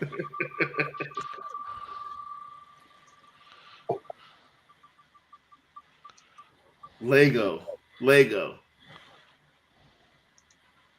Ooh, Jeffrey. He bought a book for me on Instagram before too, so congrats. Who Rakis? Yep. You know, That was about as close as it No gets. doubt. Right there. No doubt. you know what? I thought that shit said racist. I was like, fuck this mother. Yep. So there you go. Hey, just hit me up on Instagram and I will send these your way. I'm not gonna lie, I'm probably gonna sleep all day tomorrow, so Monday.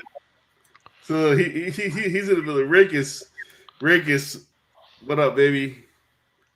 How did you get that name? Is it Raekwon and Jadakiss? Or I don't know. I'm just drunk. But Rakis, you are the winner. Congratulations, my brother. I definitely thought it said racist. Fuck this, motherfucker. All right. We're losing listeners. We lose listeners, and that's gonna suck for them because I'm gonna go pee right quick. I'm gonna give you all time to come back and get your fucking eBay shit ready. Get your pennies together. Yeah. Ready. Because And if you've seen an order from me in the last 15 minutes, please ship that shit. you know what? Honey Badger is a fucking Did you say shh? Do you want me to be quiet? You want me to set it up? You want me? Which one you want me to do? I'm saying I'm ready to go, man. Like, my screen's already shared. You The giving honey- away you giving away the goods before these people even earn it. No. People got to know what it's about. People got to know what it's about. Oh, did I remove somebody? We lost somebody. Oh, There he's back. He's back. I'll pee. But all I'm saying is, honey badger. I'll be right back. Ooh, I'm excited now. Oh, I want to show y'all something real quick. Hold on 1 second. Dun, dun, Talking dun. about the honey badger. What are you talking about? Tyrann Mathieu played for LSU, now with the Chiefs. No. Oh, Tell you what, man, Andy Reid, man, he knows how to freaking turn fucking shit into fucking gold sometimes. Okay, yes, he does. so Ultra was talking about this last week, and I know you told me to try to find it in the store, but I happened to find one on eBay, and it's only 1 of 4 graded. What issue is that? What number is that? 17? No, this is 15. 15? It's the highest graded. No, there's actually 2 9.6s. There is 2 9.6s. Oh. There's 2 9.6s, and this is a 9.4, but there's only 4 graded. So there's 2 9.6s, a 9.4, and an 8.5. 8.5. Mine's right here. I haven't opened it yet. Nice. It's fucking snow flurries outside here in New York. But that's sick, dude. The fuck? I didn't see what grade you bought. One of the 9.4s. You said. Yeah, it's a 9.4. I got it at the starting price on eBay. It was an auction for that ended on a Wednesday, and I got it at the starting bid for $25 in shipping. Not bad. I saw that book pop up and I wanted to bid on it, but then of course I forgot. I forgot. And that's what happens. And that's the reason why dude, for people selling books, and then for all my people who are watching that don't want to sell me their books, don't end your books during the week. All right. So if you want your books to sell for good money, end them on a Sunday between 6 and 9 p.m. Pacific time. That's your best auction window right there, because believe me, ending on a Saturday will net you $200 less, even if you have multiple pictures and a backup. Yo, first of all, I don't know how you can smoke Gorilla Glue and do anything. That's the shit I was smoking. I was doing the Eastern Elevation. I was cutting out. I was smoking and I was cutting out the pictures of the books, and I dropped my scissors. I swear to God, I looked at those scissors for about 7 minutes. I'm like, yo, what am I doing with my life? I was like, yo, I swear to God, I looked at the scissors like, Gorilla Glue is not meant for people with no tolerance, now. Bro. I was like, I looked at the scissors for like 7 minutes. Cannabis cough. I said, bro, this shit ain't right. This COVID 420. But you know why they named it Gorilla Glue, right? You get stuck. You get stuck like a motherfucker. Well, when you're trimming it up, your scissors get stuck. Really? Yeah. I thought it was because I got stuck, because I was stuck like a motherfucker. No. You have to use multiple scissors to trim up that stuff. I know multiple growers in California, all legal and all that. But yeah, they tell me every time they trim it up, it sticks their scissors together, and they have to have at least 2-3 extra pairs of scissors to get through a run. I did not know that. I absorbed the lesson. I thought it was because you get stuck, because I was stuck. I swear to God, I was stuck with this shit. I looked at this scissors for about 7 hours. So what am I doing with my life? I was like, I smoke weed now. I feel like it's such a fucking just thug, it's like a goon, I don't smoke weed. I'm not a weed smoker. All this shit went through my mind. It does the opposite for me. It gives me energy sometimes. Gorilla Glue. Yeah. Nah, fuck that. I'm with Aaron. See. All right, so boom. Where's the show going, man? Let's. Real quick. Let me just put the cherry on top. So, I smoke a strain of Gorilla Glue called Citral Glue that is fucking just knocks my fucking dick in the dirt, man. And it's the only shit I've been smoking for 3 months. It's fucking amazing. So yeah, you guys are right. Yeah, see, you so high, your hair doesn't move anymore. Nah, dude. Yeah. Yo, But he can feel his hair growing. I can hear my hair growing. That's fucking crazy. Let me get That is actually the line from Grandma's Boy. I'm sorry, I fucked that one up. It's all good. Before we get to Ultra Magnus, birdcitycomics.com. They have that great fucking Ice Cream Man Watchmen homage. If you want 15% off of that, the code is Goon Carl. I gotta pay. How can I pay homage to my man? Gotta pay homage to my man. That's true. Gotta pay homage to my man. You know what I'm saying? That's an old UD throwback right there for damn sure. That's my man. He might be old, that's my heart. That's my dude. I want to address something that Invite Raid said in the comments earlier. He was talking about the last Ronin and as far as all the allocations. So, for instance, I ordered about 20 the last Ronins, right? But because of allocations, I only got 8, right? So when I ordered the 20, of course, I should have probably gotten, like the 110, and I probably should have gotten the 125 as well. But because of the allocations, I only got 8. And I didn't get any of the 1 to 10, the 125 incentives. So that's something that you guys got to think about when you're thinking about all this stuff. Yeah. Like whether what's rare or not. Yeah. I like the 1 in 10 too. And that Eastman cover? Yep, it is. That's why that one's doing good. Yeah. I like the Frankie's Peach Mogo because that's the only one I got. I'm excited about the Justin Rowland one. Oh, the fucking Muppet shit, right? I think so. It was from Comics and Ponies, I want to say, which is they're like they're like the handlers for Eastman, like at cons and stuff like that. It's one of the Muppets. You're thinking of the Rick and Morty, the one that the Rick and Morty guy drew, now? I think so. Oh, that's not it. That's not it. I don't know. I don't know if that's the one Aaron's talking about. I don't got neither one of them, so fuck them. I got the Frankies, so go Frankies. Hey, so are we really? We ready. Are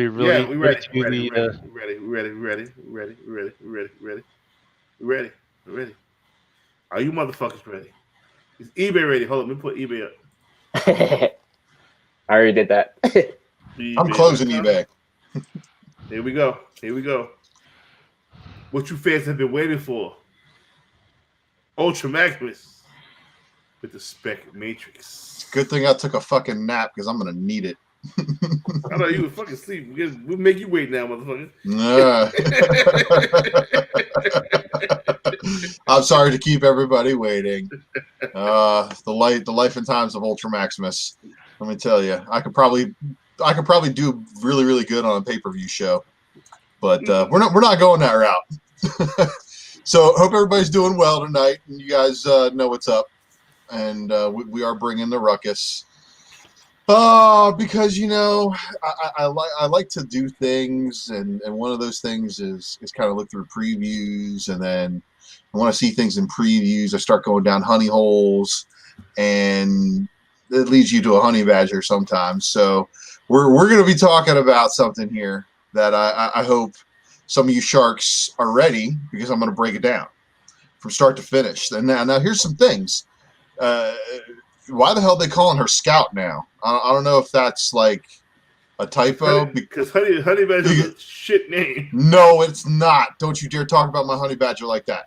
But yeah, that's according to the wiki. They're calling her Scout now. But everybody needs to pay attention because New Mutants 15. Yeah, that is clearly Gabrielle Kinney right there with her claws popped. Right there, front and center, or front left center, right on stage. So look, if you got books for sale, or if you have these books in your collection, you're looking to sell them, you got to remember, sell on news. You always sell on news, but then this is a character that's so popular and so hot, there's still spec value. Even though you guys know I'm about to show you books that everybody's going to be like, oh, he's going to show an all-new Wolverine #2 variant. Yeah, you damn right I am. All right, so these things are still selling for pretty good money. And I'm actually kind of blown away by that, because I didn't think they were selling for as good as they are. But here we go. So you guys know this is the first appearance of Gabby. So you got your all new Wolverine number 2, and then you got your number 2 125 incentive. Can I ask you something? What is the 125 incentive going for right now? I don't even have eBay up or anything like that, but I believe it. You still can't touch a raw copy for under 150. Fuck that. Okay. Yeah, I mean, and look, Gabby. Oh, there it is. Yeah, I mean, but not only is there, there's also this thing here. It's a second print. Everybody knows there's a second print for this book. And if you didn't know there's a second print for this book, there's a second print for this book. But there's much more going on here, and some of the coolest stories I think that have happened with Gabby are going to be displayed here. Now, the first time we see her on a cover is also with the appearance of all of the sisters, all 4 of them together. So this is probably one you probably want to have in your collection. Now, I told Mel about a character that appears in here, and he goes, "What the hell are you talking about?" Okay, so what I call it, Larry? No, I don't even remember. But you know what? Messing up these sidekick names like that. All right, this is the first appearance of Jonathan, and you're like, "Who the hell's Jonathan?" Well, Jonathan happens to be this dude. He's a Wolverine, like a literal Wolverine, like an actual creature Wolverine. To me, this is some dumb shit. No, However, it's not dumb, and here's the reason why it's not dumb, Mel. Hold on. If I think it's dumb, what do? You buy. You buy. So if Jeff the Land Shark can get love, why can't Jonathan the Wolverine get love? You know what I mean? So Jeff the Land Shark, for whatever reason, has caused that West Coast Avengers book to be selling for at least 15 plus shipping, or 10 to 15, plus shipping or whatever. So it's around there. But Jonathan, my man, is Gabby's like sidekick. That is until later on when she meets her new best friend. But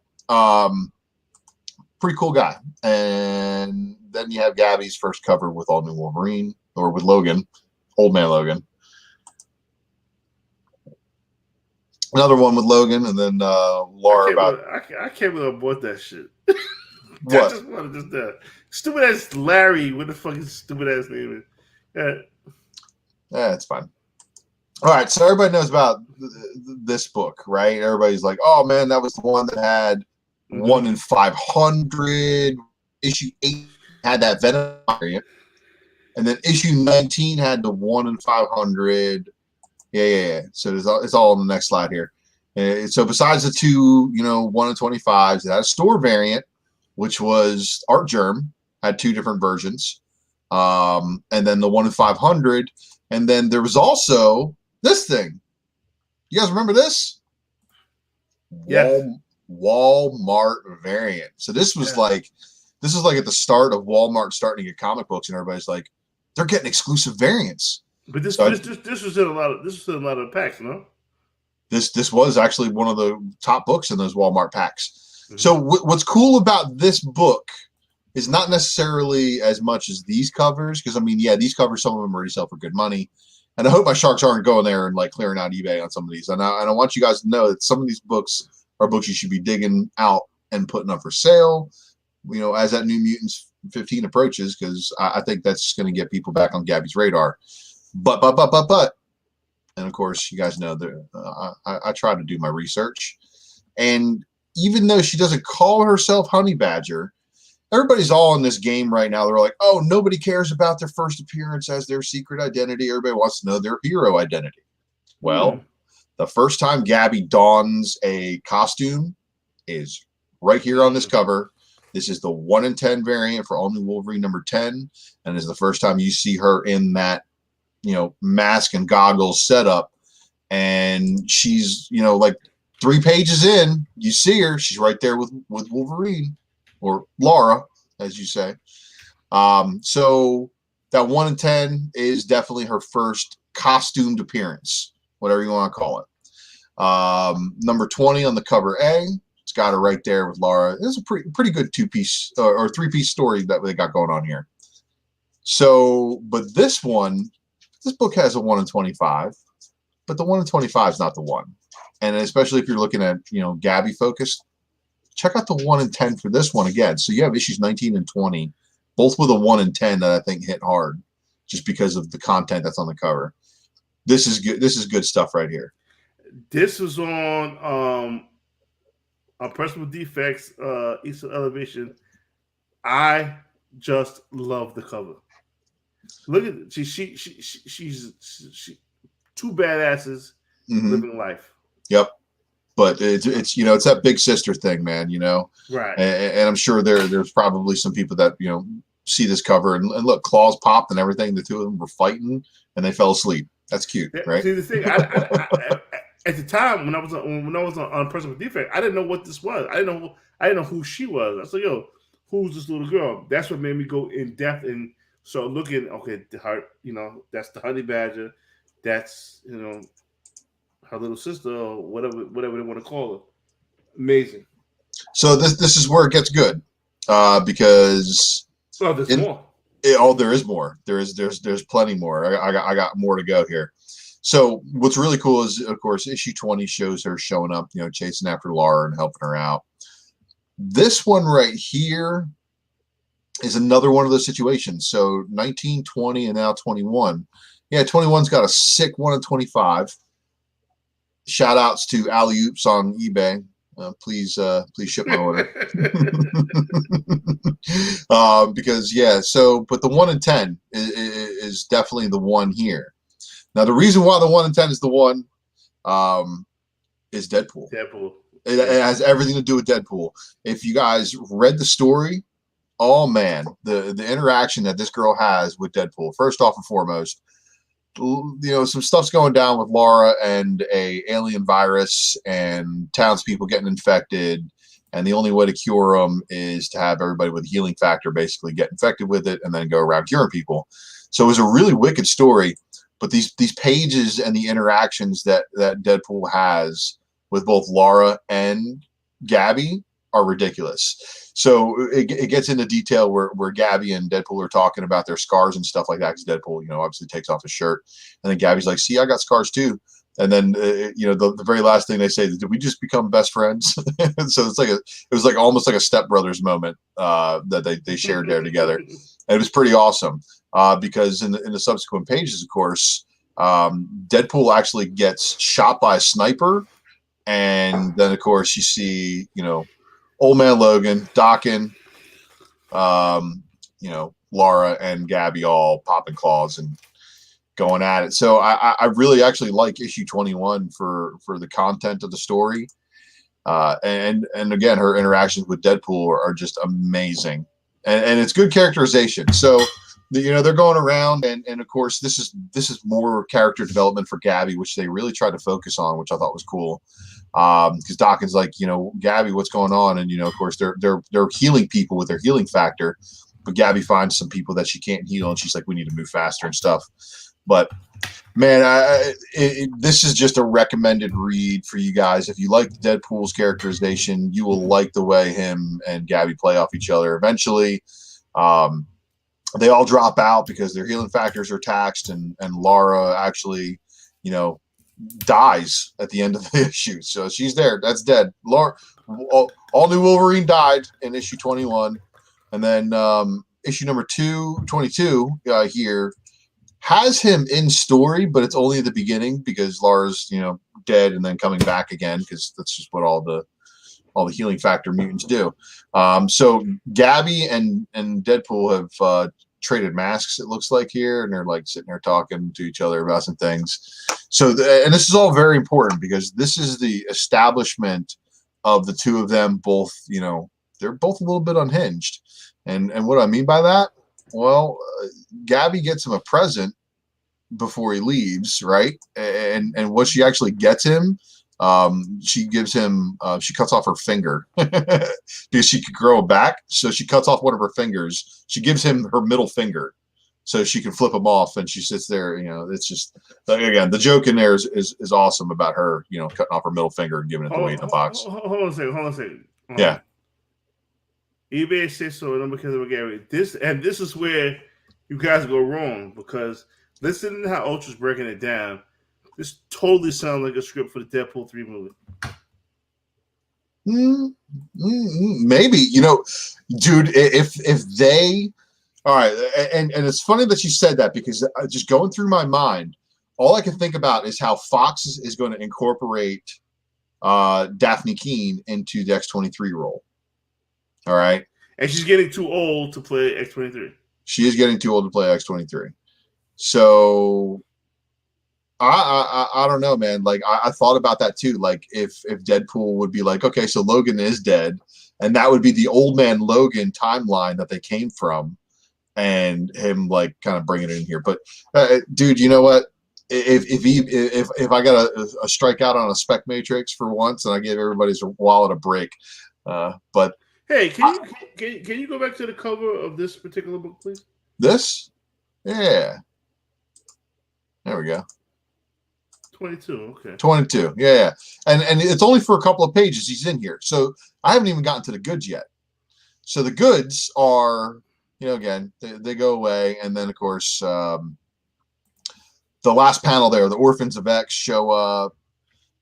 She meets Groot, and what's cool is that this is Baby Groot. So she's meeting Baby Groot and having a good old time out here in space. And did you guys know that Gabby also became a Brood Queen? No. Yeah, so she gets kidnapped by the Brood, and then in the next issue, she actually becomes like. So, and also another thing I want to point out is the red eyes. Everybody knows my red eye theory. How the red eye beings that are kind of like nasty bastards might all be connected. I think the Brood might actually be a arm of symbiote. Because, I mean, if you look at what actually goes down here, kind of gives it a little bit of a clarification. But, yeah, she gets mutated into a Brood Queen, and they're all like, there's no going back. There's no coming back from that, man. But it turns out there is coming back from it because Gabby basically Hold on. Go back to that real quick. Yeah. That cover is badass. Oh, yeah. Lanil Yu, for sure. Definitely an iconic one of hers, and it's an A cover.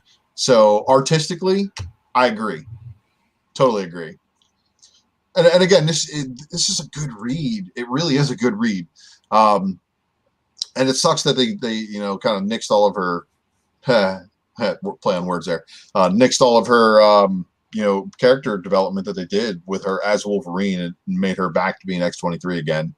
But here again, Gabby overcomes the ability. Her healing factor basically cures her from being a Brood Queen.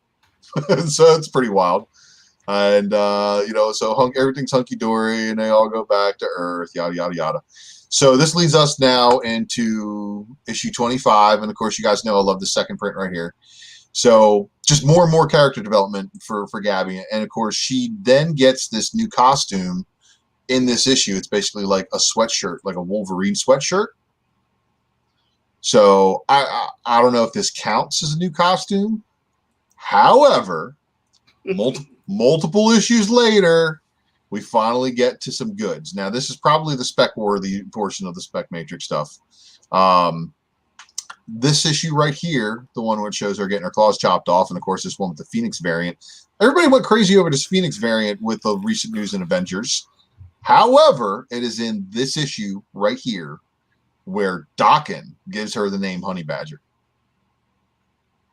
So I don't know if anybody caught that one, but if you did, so that's a pretty iconic. That would be a pretty iconic piece of art to own right there. That page right there. Yeah, this one. Yeah, right. With the comics behind her. Yep. That is. Holy shit, that would be a pretty badass piece of art to own. It would have been a great second print. It would have. Yes. That really would have. But this didn't warrant a second print, I guess, at the time. So a lot of the percentile qualifiers too, because they stopped doing a lot of ratio incentives this late in the series for her for whatever reason, because this is a series that had that pink Lanil Yu variant for issue number 14, I think. Just a couple of really, really good ones. And, of course, the earlier ones, obviously, the Art Adams incentive, the issue number 2 incentive, first Gabby appearance. So, but then, after all this right here, so issue 28, this is, again, the first official with the name. She's been trying to get a superhero name since issue 25. She's like, I need a superhero name. Nobody wants to give her or help her out with one. And then Dawkins just like, honey badger, because you're sweet, but you're savage, right? Like, or something along those lines. He tells her right there. They should have killed Dawkins right there. Well, and again, the reason why I was talking about her Deadpool relationship in the previous issues is because what actually goes down in this issue, this is the stuff. So tying it all together, first appearance of Jonathan, issue number 7, and the reason why that's important too is because Jonathan apparently is a very, very bad dog. He's a Wolverine, so he's bad at being a dog right off the bat. But he's got to go out and get walked and everything like that. And they gave him a universal translator, so now they can understand what the hell he's saying. And this issue is comedic gold because there's a couple of really, really good things that happen here. Not only does she try to walk him like a dog and gets dragged, and then they wind up out front of this facility with dudes with guns. And Gabby, of course, calls Deadpool. And then they talk about, is there going to be anything, illegal and all that kind of stuff. He's like, I'll be right there. It's Deadpool's thing. So he shows up, and somehow Gabby convinces him that they're going to go inside here and investigate what the hell's going on. And it leads to Deadpool, of course, intervening and getting their way inside. But here she is again with this costume. And it's kind of like, it looks like Logan's, yellow costume, like right at the front of his face, like coming down her chest. I think it's hilarious. But so anyway, they get inside, and what they find is zombified, reanimated creatures. And this one looks like a whole bunch of zombified Pokemon. But they decide that they need to execute the shit out of them. Hey, hold on. Go back real quick. One sec. Yeah. You see how they have the blue and just the blue and the yellow on there on the bottom right panel? Yeah. If there was just that and not that black piece, and they had a little bit more of that blue, that would be badass, dude. That would be way badass. Be iconic, kind of like that fucking Spider-Gwen shit. Yeah. Sorry. No, it's cool. I mean, it's a sick hoodie, dude. It really is, isn't it? If Marvel probably wanted to make some money, they could probably make more money on selling the hoodie than anything. How the fuck did you even see that? That's weed. Yeah, dude. It's dope though, right? Isn't it cool? Man. Is it not cool? Alcohol, I'm looking at the creatures like, what the fuck Brian talking about? But then I'm cross-eyed. I don't know how you saw that. It's weed. It's just that time. No, it's not, because I'm smoking weed too. Different strands, yo. Different strands, man. Got that third eye activation going for him. Yeah. All right, so this is where it gets really, really good. So him and Gabby get to go and they get to kill everything. And you guys might have seen this page, and everybody should go full screen for this page because this is awesome. The one with the sloth on the right side. Look, a zombie sloth. And he decides he's going to go use the vending machine, wait for this thing to get close enough to kill it. But yeah, it's definitely one of those things. If you're reading the book, it's funny. But then, of course, Lars shows up, and of course, Deadpool's skewering the hell out of these things. It's just not what it looks like, but it is actually very much what it looks like. And inside here, we got this crazy guy who's apparently the scientist who's reanimating these things. But we were wondering why we were drawn to this place in the first place by Jonathan. It's because Jonathan's family members were reanimated in this pit right here. And it's kind of messed up if you think about it, but Jonathan gets his revenge. They throw the mad scientist in there, and he gets eaten by Jonathan's relatives. Happy ending, of course, is watching all this burn. So this is actually, there's like a one-shot story that takes place after this. So this is issue 31. There's a one-shot story that takes place after this. It ties up some loose ends. And then they get into this weird story called Old Lady Laura. So Old Man Logan, Old Lady Laura, get it? And of course, this is the first appearance of Gabby as Wolverine. So in the future, Gabby does become Wolverine. There's some weird things that also happen that we still have not yet seen, but apparently the Doom War goes down. And then after the Doom War goes down, this is where a whole bunch of there's appearances from all sorts of futuristic people. You know, Kamala Khan is president of the United States, and she's Captain America right here. So I mean, there's some good stuff going on. But Jonathan gets a variant cover finally. Now I thought that this was Jonathan's first cover appearance, and if it was, this would have been the book. However, Jonathan's first appearance actually takes place like 3-4 months after his actual first appearance. I remember that cover. That's a dope cover right there. Reservoir Dogs throwback right here, right. homage cover with Jonathan. I'm not even going to Wolverine. attempt it. I'm not even going to attempt it. There should be sufficient supply out there, honestly. Okay. All right. So Wait, isn't there a variant for that too?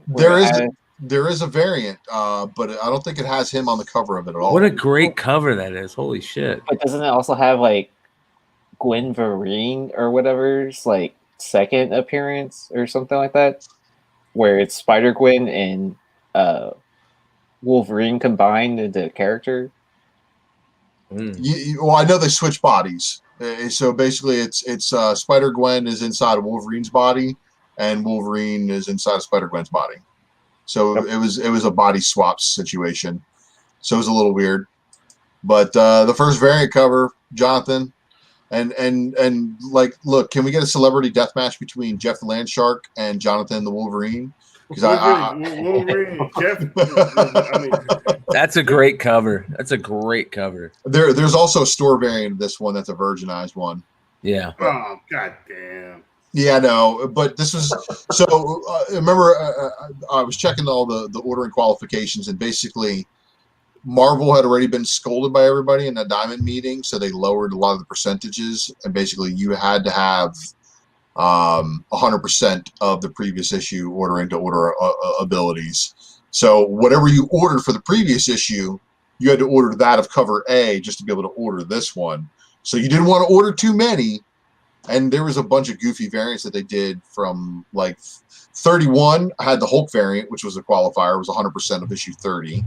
And then 32 and I think I showed the other ones, the Venom variants. Some of them are weird. Some of them have nothing to do with All New Wolverine whatsoever. So I didn't put those in my collection. But, this to me, I think these books, because of her reappearing in New Mutants, going to bring attention to them. Maybe. Might be a good time to sell some. Might be a good time to put some in your collection. I don't know. If you don't like my spec matrix, you can send hate mail to Mel. Yeah, send it to me because I will be sending. I will be forwarding this shit to. And you know what, William? What's up, man? It's not you. You did the work. It's Marvel for creating a shitty shitty writing to go with a pretty decent character. That variant, though, you for have that you have number to admit two. Ultra. You have to admit Ultra. It's pretty shitty writing to do with a fucking badass character. So, yeah, and this is the reason why I think Gabby has long-term potential as a character that can come upon her own, much like Laura kind of did in that run, but they kind of undid all of that work with X-23, kind of like putting her back to that. But Gabby still has potential, and with her being on New Mutants, who knows? No, the shit that she did with Deadpool was gold. Oh, I know. Oh, absolutely. Gold. But the shit she did with Laura wasn't as good. No. Going into a pit of badgers. What the fuck is wrong with y'all? So what the fuck is that? Here's what I think. The Champions. Did you notice all the people who were on the covers of the Champions and how the Champions really didn't have very much representation? Yeah, I got that one too for number one. Because it's like the panel swipe of Hulk 180. That's why I love the number 2 variant too. The number 2 variant is fucking iconic as hell. Yeah. And I do have to say that if you go to your LCSs, I found this for cover price, $4.25. This is the second print. Yeah. That's dope. That's dope. Yep. So I'm definitely on the hunt for all these like second prints now. I'm down to 2. I need 2. Oh, you're not going to work?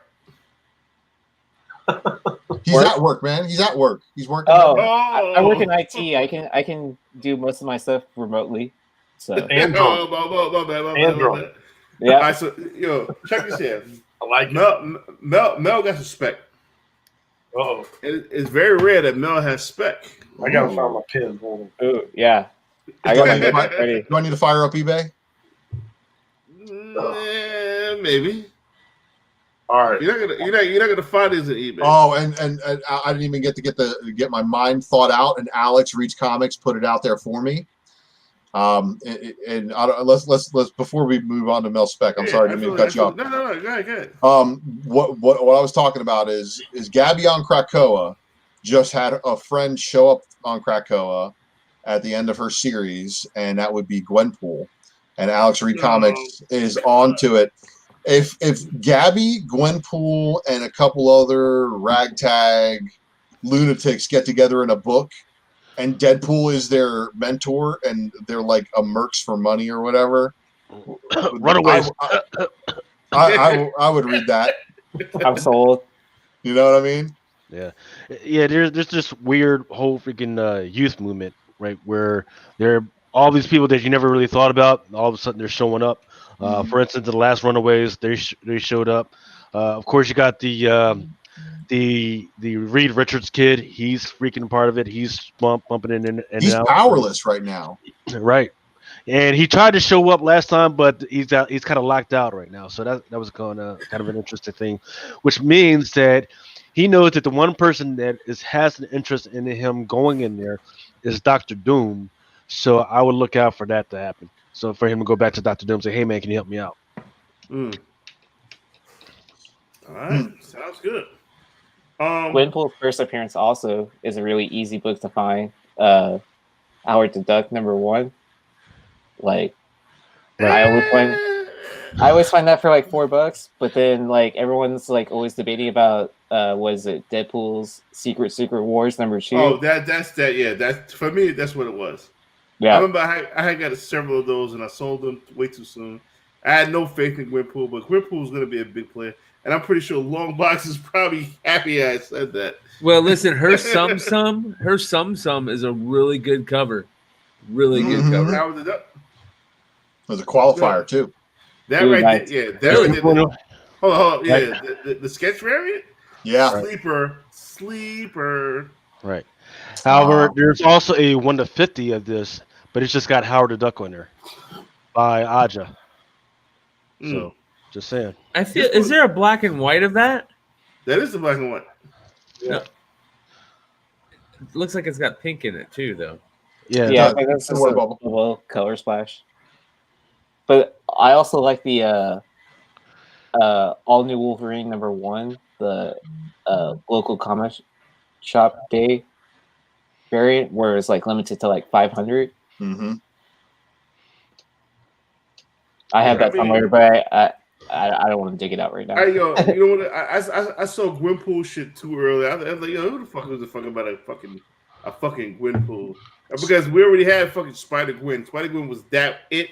Period. It's over. Rap Reynolds. Like, we know that she's tied up. She won't be an MCU character. But I want my fellow sharks to understand something. Just because somebody doesn't show up in a movie does not mean there's spec value behind the character, because it's the spec value in the comics and the comic character that's going to continue to bring readers back, that will eventually, if the property's warranted, be able to be put into a movie or a TV show. So I think, hey, thank you, Spec the Deck comic. That's a very big compliment, man. I appreciate that. But yeah, I really think that that even though she's not going to be in like movies, TV maybe, doesn't matter. Keep her in the comics and keep her as like with that old Deadpool, like, breaking the fourth wall, dropping in on people, because that's her power. That's literally her power. She could just so be cool, like, man. That's such. I broke the fourth wall. I'm in your book, bitches. What you gonna do? Who was writing her? Off the bat. Nobody. She was canceled. No, who was writing her right off the bat, right off the jump? I forgot. I'll have to look that up. Let me grab. I'll look it up right now. Right now. Let's see. On here, I've got Tim Zdarsky and Chris Hastings for the story. Oh yeah, that's why. There you go. Hastings. Look at me being like fucking Gary Nussel all of a sudden, just pulling the shit out. Young Jamie, young Jamie, man. Yo, check this here. Check this here. I got some spec. I really don't do specking. I'm retired. I'm in the wheelchair right now. No. I'm not physically in the wheelchair. I don't want to bring that up. I don't want to bring the energy. I'm in a spec wheelchair right now. I'm an old head right now. When it comes to spec, He's in the spec walker, is what he's saying. I'm the spec walker, you know what I'm saying? But sometimes the crazy old man got some shit going on in the set. You're not gonna get this a lot. So for all you motherfuckers that's here right now, use some special shit. I want you guys to go to midtowncomics.com. Go to the indies. And go to Buffy the Vampire Slayer, Volume 2, 19, Cover C. Becca Carey variant. Let me know when you guys get there. The first one who gets there, say hello. Do something. Just type in anything. Yeah. Oh, Patrick. It is a Momoko, Patrick. It is a Momoko. Why does it say Becca Carey? It's not Becca Carey. They changed the artist at FOC. Sneaky. Now, mind you, this is what I'm being told. So, Patrick, if you're hearing anything else, please let me know. Patrick says it's not a Momoko. I'm told that it is. The solicitors say it's a different name. They changed it from what I'm being told is that they changed it at the last minute. Now, if you go to Diamond Retailer, Louis, can you do that for me, please? And can you go to this Buffy book? Mm-hmm. It does say Peach Momoko, correct? Yes. Mm-hmm. Right. They changed it. Go ahead and put my my screen up so everybody can see what we're talking about. and on Diamond it says Peach Momoko, correct? Yep. Mm-hmm. This does. So it's going to be interesting to see what comes out Wednesday. Now, I was being told it was solicited as the Becca Carey first, not Peach Momoko, which would make it severe, and they changed it way after FOC. So it's going to be interesting to see what happens on Wednesday. Now, if it does wind up being a Momoko, that's after FOC. What the fuck is going to happen? And mind you, there are none on eBay right now. See what's funny? On the incentive variant, it says it's Peach Momoko. Yeah, on the incentive, yes. The incentive, yes. Right. But not the cover C.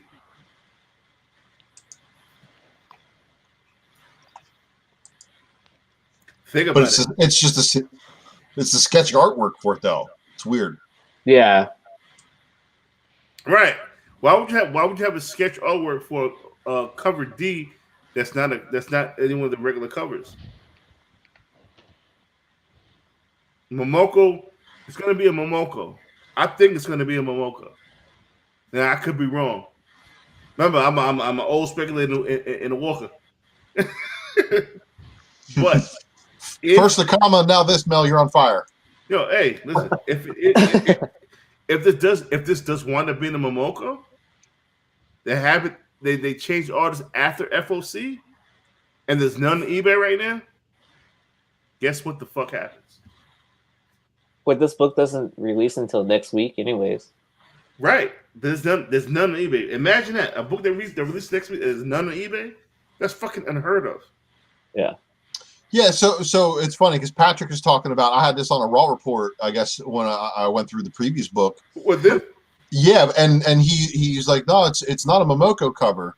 I'm like, well, it said Momoko. Like, I think basically when I highlighted it or whatever, it said Momoko on the artwork. And he's like, that's not Momoko. But who knows? Because it says Momoko on the variant, and now it says Momoko on this one. So it's just a weird situation. But what I think is going to happen here, because this is it's a book that people didn't know was going to be a Momoko, so the ordering is going to be off. It may create demand for it, and all of a sudden people might jump for it. So yeah, you're fucking sure. Your sniffer's onto it, Mel. That's definitely for sure. You're smelling it right. Sure. Nobody's ordering a bunch of Buffy 19 anyway. You know, and this is still in stock in Midtown right now. I mean, do you guys take a chance and get mad at me later, or do you guys take a chance and eat? It's up to you guys. I took a chance. Yeah, I'm probably about to eat too. I miss FFC, so. So if I would have had my easel, that would have been number one on the easel. I should have had an easel last week, but I was too drunk. Even though I am drunk now, I would like to continue. I don't have the easel set up, but I have what's called my notes. So my second book that would have been on the easel elevation last week, we have Aliens. Aliens versus this, aliens versus that, aliens versus every motherfucker in the world. We can all agree on that, right? Mm-hmm. Yep. Sure. But there are no aliens versus a certain X-Men character who I would love to see bring back. And I bought a ton of first appearances of X-Men 155, the first appearance of the Brood. Because you cannot have aliens and Brood in the same universe. And I would love to see aliens versus Brood in some way, some form, somehow. I think the Broods will be coming back.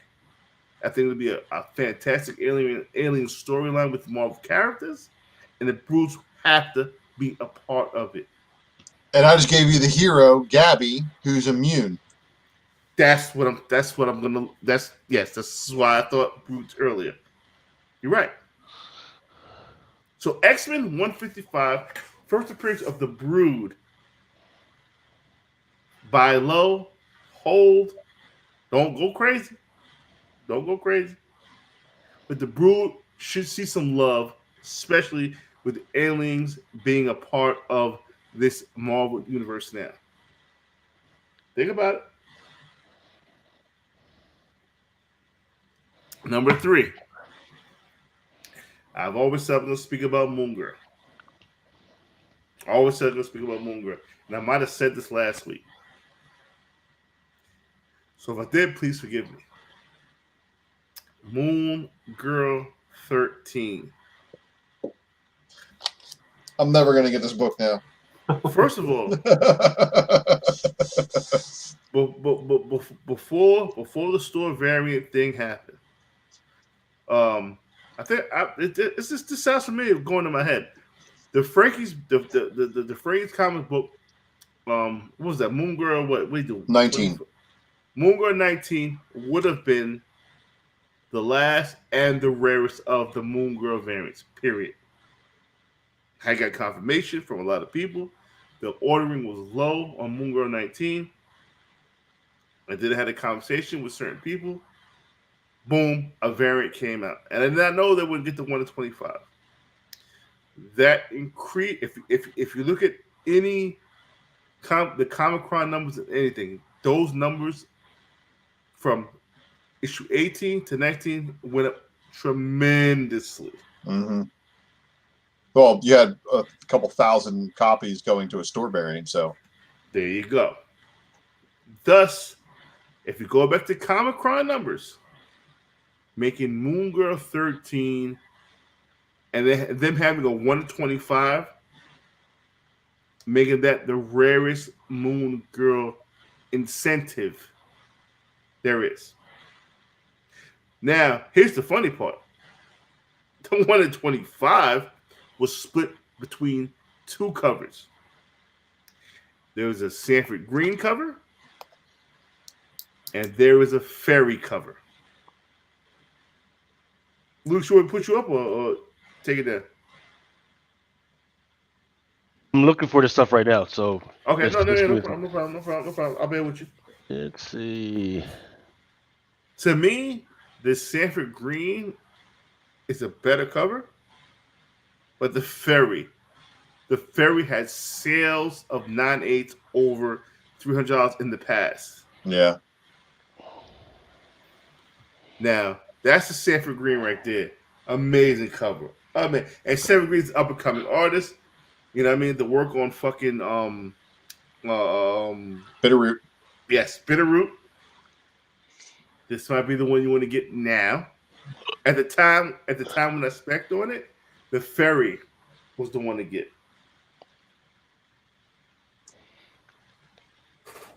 Both are phenomenal covers. Both are hard as fuck to find. If you find them in a while, snab them. Mel, man, the hype died down around her, and these were both actually on eBay until you mentioned them a couple weeks ago. And when you mentioned them, every copy that I had been watching, gone. You see, that's what I said. I know. I mentioned it before. It sounded funny, but I know I'm saying the same shit. But but You're not wrong. I'm not wrong. Yeah, right. I'm not wrong. You are not wrong. So I've been on the hunt for these too, and believe me, man, I know. That's why I said, "Damn it, I'm never going to get these books because you're mentioning them again." but again, 2 1 to 25. Look at the print run. Mm-hmm. You got 2 1 to 25s split, which is unheard of right now in this day and age. They don't split 1 to 25s anymore. But there's also Moon Girl 7. And we spoke about this. Mm-hmm. Moon Girl 7 will be a key book, cartoon-wise, media-wise, because that is the introduction of Kid Kree. Mm-hmm. Kid Kree was an integral part of Moon Girl's issues early on as an adversary and as a friend. Oh, yes. I forgot about Moon Girl, the story thus far variants, which also contain Kid Kree on the cover. Ultra, you brought this up weeks ago. Mm-hmm. And I have one of those that just shipped. Hoorah! This is the only copy of Moon Girl 13 I think I'm probably going to get because I think the other variants are going to be out of reach by the time I'm ready for them. And the reason why, like, Moon Girl, I've always been talking about Moon Girl. There you go. There you go. I believe this is a 1 in 15. Mm-hmm. 1 in 15. That story thus far variant, ridiculous. First appearance of Kid Kree. Try to find a story thus far variant. If you can't, try to find a 1 in 15 variant. If you can't, pick up. I'm not telling you to buy it. But if you see my vision, pick up the regular cover. The regular cover is hard as fuck to find too. These things weren't ordered that heavily. People think they were, but they weren't. No. People stopped giving a fuck about Moon Girl after issue 3. Do you think that is this the same dinosaur that's in Yes. the original Devil Dinosaur? Do you think that original will. Devil Dinosaur It will appearance once is It once should. she It appears on should. be TV. worth? It would. Yeah. It would only make sense, right? What was interesting is, and I would wonder if that does happen, right? Would they bring back Moon Boy, right? They 'Cause did. John was They happy. did. They did. Yeah, right. Well, I'm talking about for the animated series, right? Are they going to bring him about, right? Um, and I don't see how they can, right? Because they almost got to explain where he's been and all that other good stuff. So, just interesting. Um, I mean, I don't like the stupid costume they put on. I never liked this fucking stupid costume they put on. And I believe this is also the first time they put this stupid costume. She has headgear on like Mike Tyson. This is just dumb shit. She's the smartest girl in the world. She doesn't need fucking. She don't need none of this dumb shit. She's the smartest girl in the world. well, you got to protect that brain, right? Would you let your 9-year-old girl freaking run out in the streets without some type of protection? Come on, now. My 9-year-old girl would come up with a better costume and this fucking headgear look like Mike Tyson running around.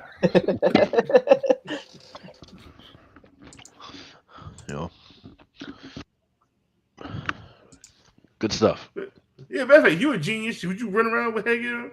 Hell yeah. Have you heard about all those injuries that NFL players are having right now, man? Everybody remembers Muhammad Ali at the Olympics, man. I'm not gonna have that happen, man. Famous as fuck, got all the money in the world, can't fucking let him back. That would have been my easy elevation. Also, give you a bonus. I'm starting to get back into speculation. Starting to buy a book that I like. You know what I'm saying? A girl who walks. What the fuck's the name of that book? A girl who walks alone at night. Right. That was I didn't see the movie, but that was a spectacular, critically acclaimed horror movie. And there is there FOC? Is there not? Okay, you can still get it through the pool box. Absolutely. Yep. Okay, so can you pull that up for the people of the pool box? Ooh, that reminds me. I need to get my FSC order ready.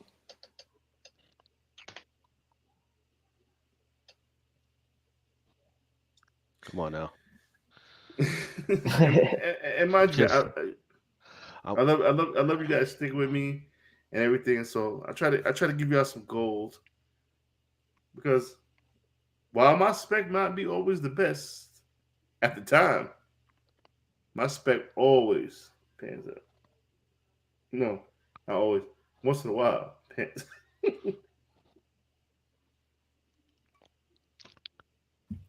And I gave respect a couple of years. Yeah, there you go. A girl walks home alone at night. It's like it's about a Muslim vampire. But I tell you this, the movie was amazing. The movie is starting to get buzz right now.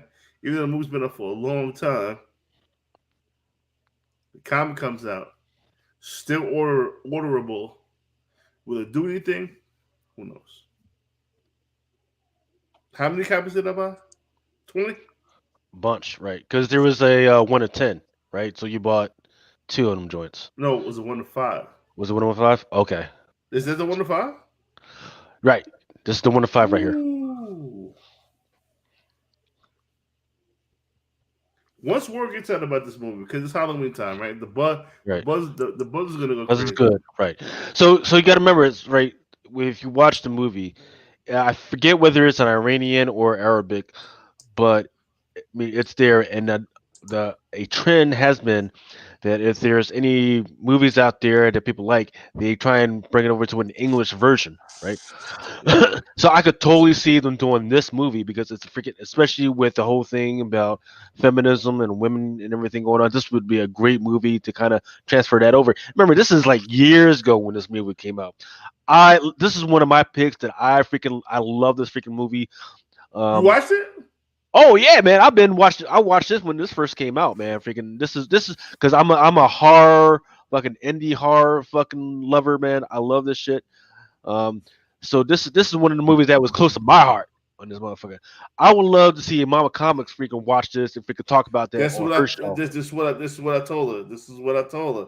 I told her, I said, "Yo, did you see this movie?" She said, "I don't think so." I said, "Well, go watch this shit." She like, "You see it?" I said, "No." But that's how buzz goes around. It starts right here, man. So that cover A is already going for like $18. Really? Yep. Well, Yep. you know where to get more. Pull box, baby. Yes, sir. I'm trying to send the fucking Instagram bullshit.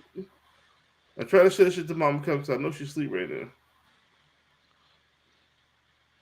I can't remember my password. So here's let's do this for those who went through the pull box. Just let me know how many you want. I'm not going to charge anybody. I'm just going to order it on my own and see how many I can actually get. Is this Power Hour? No, this is not. No, we're not doing any power hour. No. No. And the only reason why I say that is because we're still in that charity flux, right? I'm still trying to encourage everybody to go to and do that charity thing. And in fact, I'll freaking pass this in the chat so Mel can post that in there to everybody. Because it goes to a good cause. It goes to the Leukemia and Lymphoma Society. And once again, thank you once again to Basement Geek. Thank you once again to Chris Cobra and everybody else that freaking that donated. You guys did a freaking beautiful job, but we want to keep it going. And once again, for those that donated, right, the percentage of the stuff that you donated, that's going to be your discount. So if you donated $10, guess what? That's 10%. Donated $25, guess what? That's 25%, and on and on and on. For those motherfuckers that donate like thousands of dollars and shit, I'm just gonna have to fucking send that shit out for weeks. Man, you're gonna have a fucking discount until the end of the year, and that's just the way that go. But yeah, man, this is a great freaking movie. If you got freaking patience to freaking watch any movie, definitely freaking watch this movie. This is a freaking great one. However, when is the FOC? Monday, I believe. So I actually would like to take some time to freaking talk to some of the instances that I was looking at. Shit. So, in fact, I actually talked to Mel about this. Somebody guys about this the other day. There is this Deadpool Funko Pop freaking variant, right? And every time there's a Funko Pop variant out there like this, usually there's a freaking comic that comes along with it. But you got to buy 6 of these bad boys out there. So it's going to be Deadpool number 9 or something like that. But you got to buy it's a 6-to-1, and you're not buying 6 comics. You're buying 6 Funko Pops in order to get the comic. Let's see, actually, let me turn back on the comments. All right. Lucas put me down for 3 outside poll box. How much are these again? All right. Yeah. Hey, hit me up on my email or my Instagram, and I'll freaking put you down. Oh, I gotta run upstairs real quick. Go ahead, man. I'll be back though. Okay. All right. And then the other one is this freaking Thanos variant, right? Buy 6 of these. You're going to get Guardians of the Galaxy number 9. I personally like that Deadpool a little bit better than this one. So with these comic books being like 1 in 6s, does it have a chance of being like more expensive eventually than a Chase pop figure? Yes, it does. It absolutely does. Which I mean, no, well, it all depends. Like if it's like that 200% that we sometimes see, or like some of those like 150%, I don't think so. But right off the bat, yeah, these definitely are more expensive because it doesn't matter how many, like whether you buy 1 to 10 or 1 to 50, you would have to buy 1 to 50 or 1 to 75 before this becomes more expensive than this. So for instance, one Funko variant will cost you about $15 to $17, and I think the Deadpool one is like $17 or something like that. So $17 times 6, you do the freaking math. That's probably a little bit more expensive than some of those incentive variants. Now, what's interesting is that people don't really understand that. You can see that on eBay there's a whole bunch of these Funko variants out there. And the way to tell these apart from the other Funko variants is that little PX in that corner. If it had that little PX in the corner, that means that you had to buy a bunch of these Funko Pops in order to freaking get them. But do you also, I was gonna say, do you also feel like that Funko collectors are trying to sell these comics because they don't care about the comics and they just care about the Funko Pop? Exactly. So they only cared about the Funko Pops and they don't give a damn about these comics. In the meantime, comic collectors are not tracking that this is the thing. And then let's see. And then it's a shame that Mel's missing this one because I know he loves this cover. The Usagi Yojimbo number 15. This is a 1-10. This is done by Santo Luco. I think this is a freaking beautiful cover. And the thing that I really like about this is that the cover A is this one, right? The cover A is the Usagi Yojimbo Wanderer's Road Peach Momoko cover. So you would probably have to get 10 of these in order to get this one. And that's what I freaking love. Isn't the Wanderer's Road a different storyline? You know what? You're absolutely correct. In fact, I can't believe I freaking did that because in fact when we did the FOC preview show for this, I actually talked about that. So yeah, it is a different cover. So I jacked up on that one, but still, this is still a 110. I forget the actual cover for this. It's a beautiful cover. I'm pretty sure I told you to order 15 of these. Let's see. Yeah, I'll check. Yeah, I'll check on that later. That's a bad. Yeah, great cover. That's the Peach Momokos. This one is on FOC as well this week. Wow. The local comic book freaking day Ice Cream Man number 20. This one was a late edition. It's only been added within the last 3 to 4 days. It just popped up. Now the interesting thing is this is not the only LCSD day thing that's coming out that particular day or that week. There's also, and I don't have the cover art for all this stuff. There's a Invincible number 1 gold foil logo.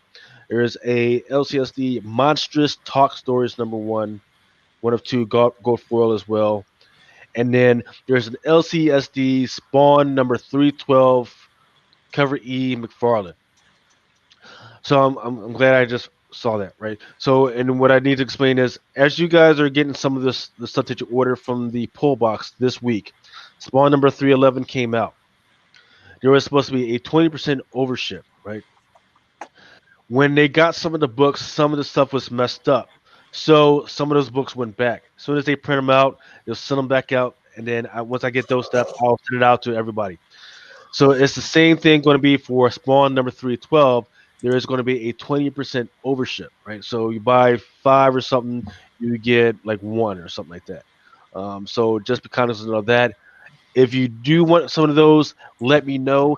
I think what I'm going to do is, instead of taking letting people pay for it off the bat, I think I'll just buy them up front, and then once I get them, I'll let you guys know, hey, I got them, and you can buy them from me from there. I think. Question.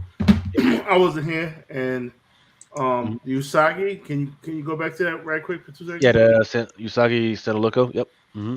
All right, so it's a 1-10. Yes, sir. So let me ask you this: if people order enough, can I get just the 1-10, or do I have to order 10? You gotta order. You gotta order 10. No, because it's just killing me. Goddamn it! I'm not trying to have 10 Usagi Yojimas around my house. Goddamn it! Nah, I was thinking a lot of motherfuckers are like, "Hey, Bell, I don't want these." Just, right, so if I did order 10 of these, I would like 10 of these in the variant. All right. Yeah. And the hey, I'm not like some of these other retailers where they're stealing your money, where they're freaking still charging you like $10 and keeping the rest of the damn books. What about the peach? What is the peach? The peach is a different storyline. It's the Peach Momoko Wanderer's Road. Oh, so I can just order one of these and be fine. Yes. Mm-hmm. I'm still curious to see if Peach does all 7 covers for the storyline. I tell you what, man, freaking for this particular FOC week, she's got like 8 books. Yeah, Freaking I drawn, man. yeah, I just saw that. Yeah, I don't have them all in here, man, because I was like, well, motherfuckers know about Momoko. They're not fucking. Well, no, I'm talking about specifically for Usagi Yojimbo Wonders Road. If she does all 7, Yeah, I mean, I like the cover. yeah, I'm not going to go crazy on it. I might get one and leave it at that. Let Yeah. me get. All right. Let me get. Let me get 3 of the peach and 10 of the other Well, motherfuckers. did you? How about this? How about you put it all in your Excel sheet and then I'll freaking take care of it. Yeah, I got you, man. All right. Fucking Lucas. Okay. Now we're talking. We're talking here. Okay, so this was a late addition, right? The cover art was a late addition, right? So once again, I was telling you guys about that Spawn 312 overship. This was a late addition, so I don't have I have the cover art, but I didn't put it in there. There's a cover A which looks pretty good. There's a cover B which is all right, but this one is a Revolver. It's a character that a lot of people like. It was That's a the one late you want. Yeah, this is the one you want, right? This is the one you want. It may or may not pop off depending on how crazy Spawn guys get, but you got to understand this is going to be the one that's the late edition, and there's going to be a 20% overship of another cover that's out there. So this is going to be readily available. Readily available, but a lot of stores may not have ordered a lot of these because they didn't understand that this was going to be this. But you can order them now. You can order them now. Yep. Mm-hmm. You got till what? Sunday is Monday at midnight or something like that to order all this. This is going to be ridiculous. And then Amazing Spider-Man number 53.LR. This is a 1 to 10. This is a beautiful freaking cover. I love this freaking cover. How many did I get? You haven't ordered any of this. So what I'm showing you guys, except for that Usagi Yojimbo, a lot of these covers that I'm showing you, these are covers that I just now saw the art for. This is some fuck shit. You know what I mean? This is some fuck shit. I'm gonna tell you why this is fuck shit. Mm-hmm. Okay, I'm gonna tell you why it's fuck shit as a retailer, because I'm ordering as a retailer. I'm just now getting this art. Yep. Mm-hmm. I just spent fucking Lucas. I spent about in the past for the matter of fact, the preview show that we did a fucking month ago. I spent about $300. I'm just a regular nigga. Yeah. How the fuck you don't show art for anything? Then you expect a regular nigga to just spend $400, come back and spend more shit for this? Right. This is some fucked up shit. This is fucked up. Agreed. Now I gotta cut my Usagi to get this. I don't want this. So AMS 10. At least it's not a percentile. No, not AMS 10. AMS 53.LR. So I gotta order 53 of these. I mean, I gotta order 10 of these, and then I gotta order the 1 in 10. Yep. Mm-hmm. Hold up, you owe me some money. Yes, I do. Yep. All right, I can't get the peach. I can't get the spawns. This is some bullshit. All right, and you do this shit in COVID. Not you.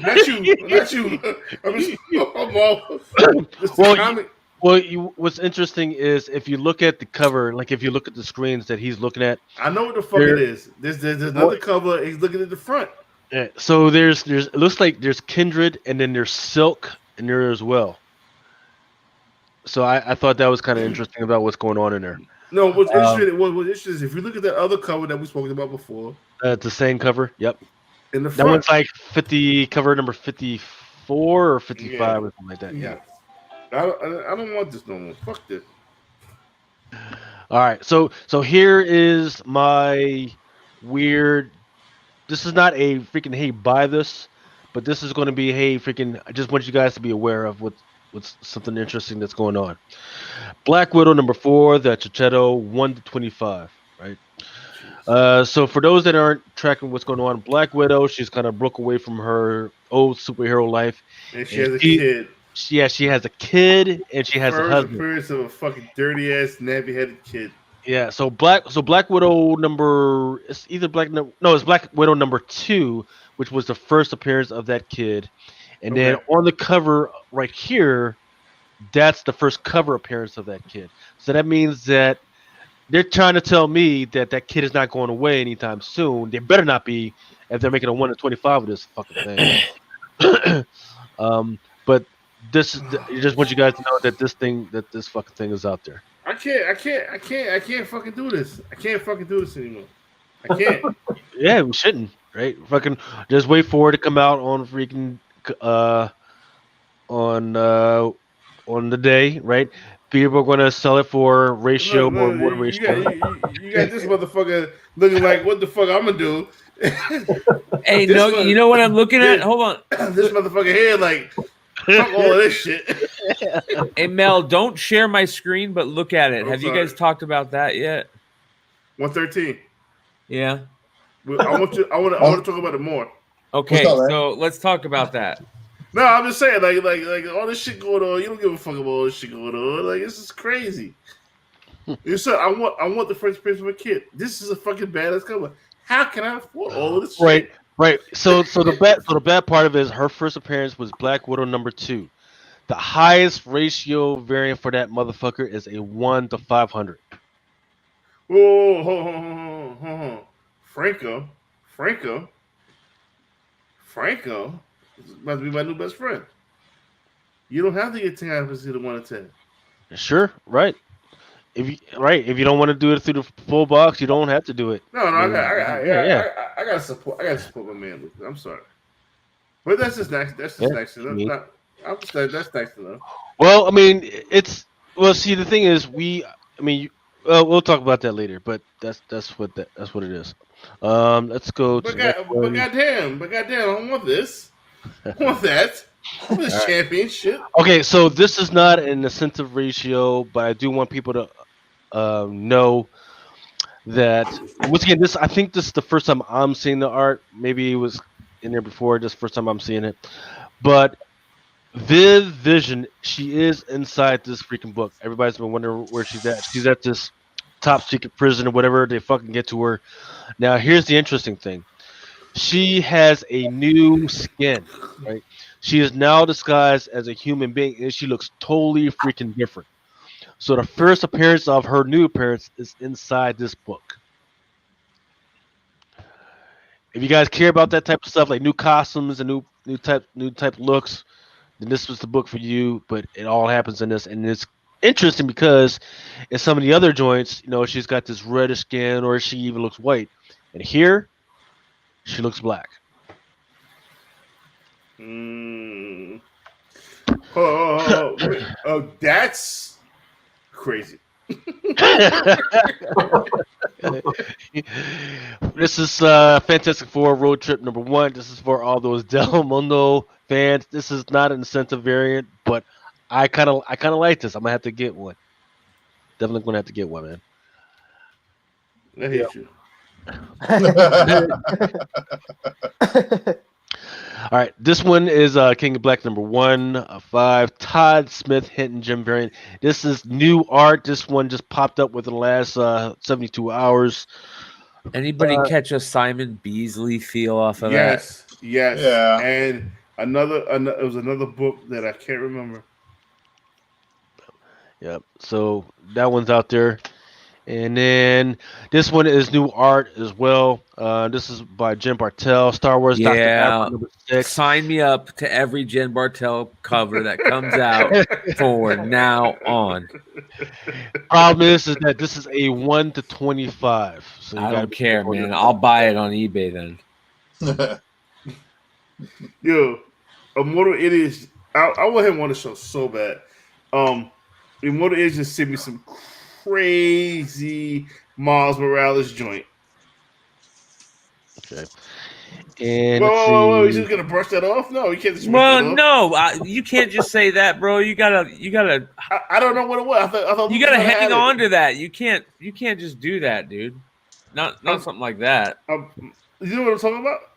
No, I don't want to talk about it yet. I want to know what it is before we talk about it.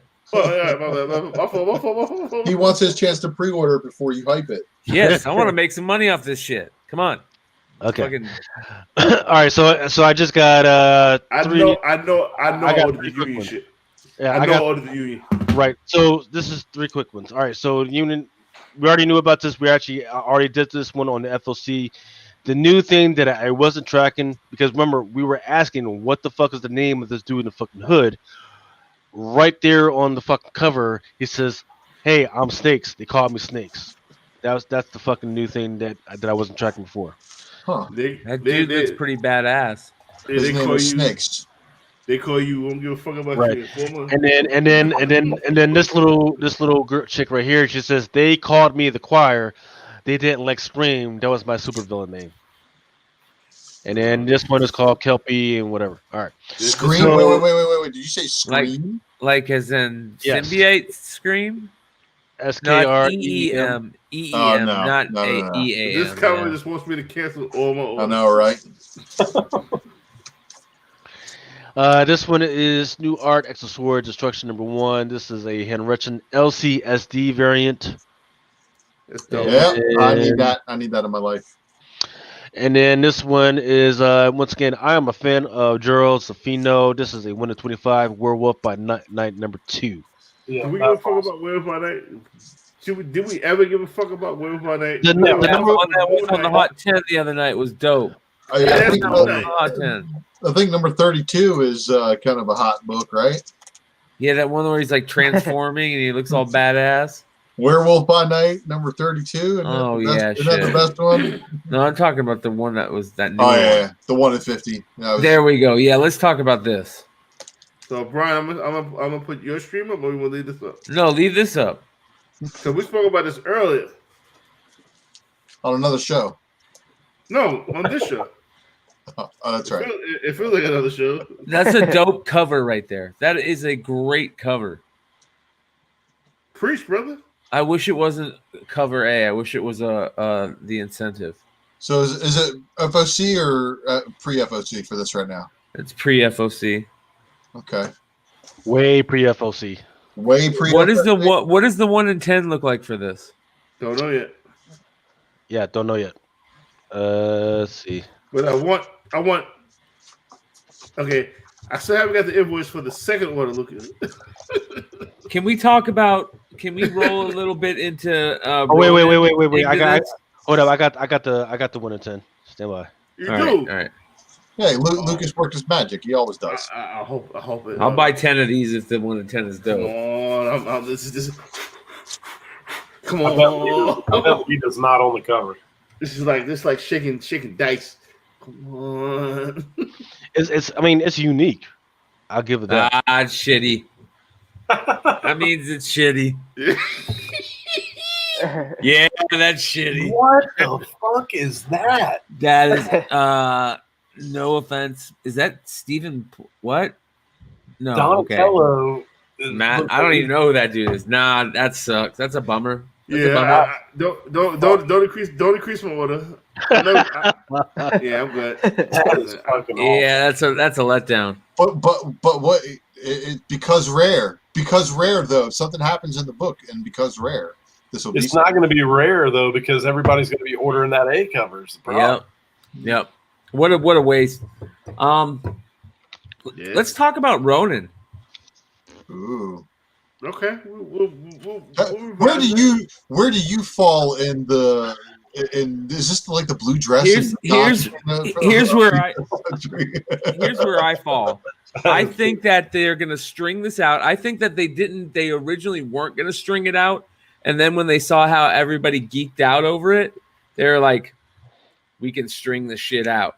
So they changed their whole thing up, and that's why it slowed them down. They changed their whole flow, like how they were gonna release stuff, and they're gonna string us out for 2 months and 2 months and 2 months, and we're not even going to know after like five issues. And then Eugene's got it. It's going to turn into Battletoads. So Yep. hold on. Cyber Frog's gonna jump out of nowhere. Wow, man. So is that the 1 in 75 that's supposedly coming out right there, Lucas? That's a thank you variant, isn't it? Yes, it's the thank you variant is the one to get, right? Second print, right? But it hasn't even come out. It's not supposed to come out until like December. So the ash can, in my opinion, right now is the one to get. It's the one. Screw all the Momoko and all that other stuff, right? I'm talking about years from now when everybody forgets all these bullshit incentive variants. The ash can is going to be the first one that ever came out, and is going to be the one to get. This thing is this is the biggest piece of shit there is, though. Like, look at this thing. Oh, that's a bummer. I How didn't they realize get it was like How that. they get a 9.8, somebody gets a 9.8 out of something like this is just unreal. Wait, Did can they you like do? grade? Is that like original Teenage Mutant Ninja Turtle side? I heard they were doing something like that. Yeah, it is. It's huge. It's taller than that. Yeah, it's a piece of shit, is what it is. Well, That's a bummer, man.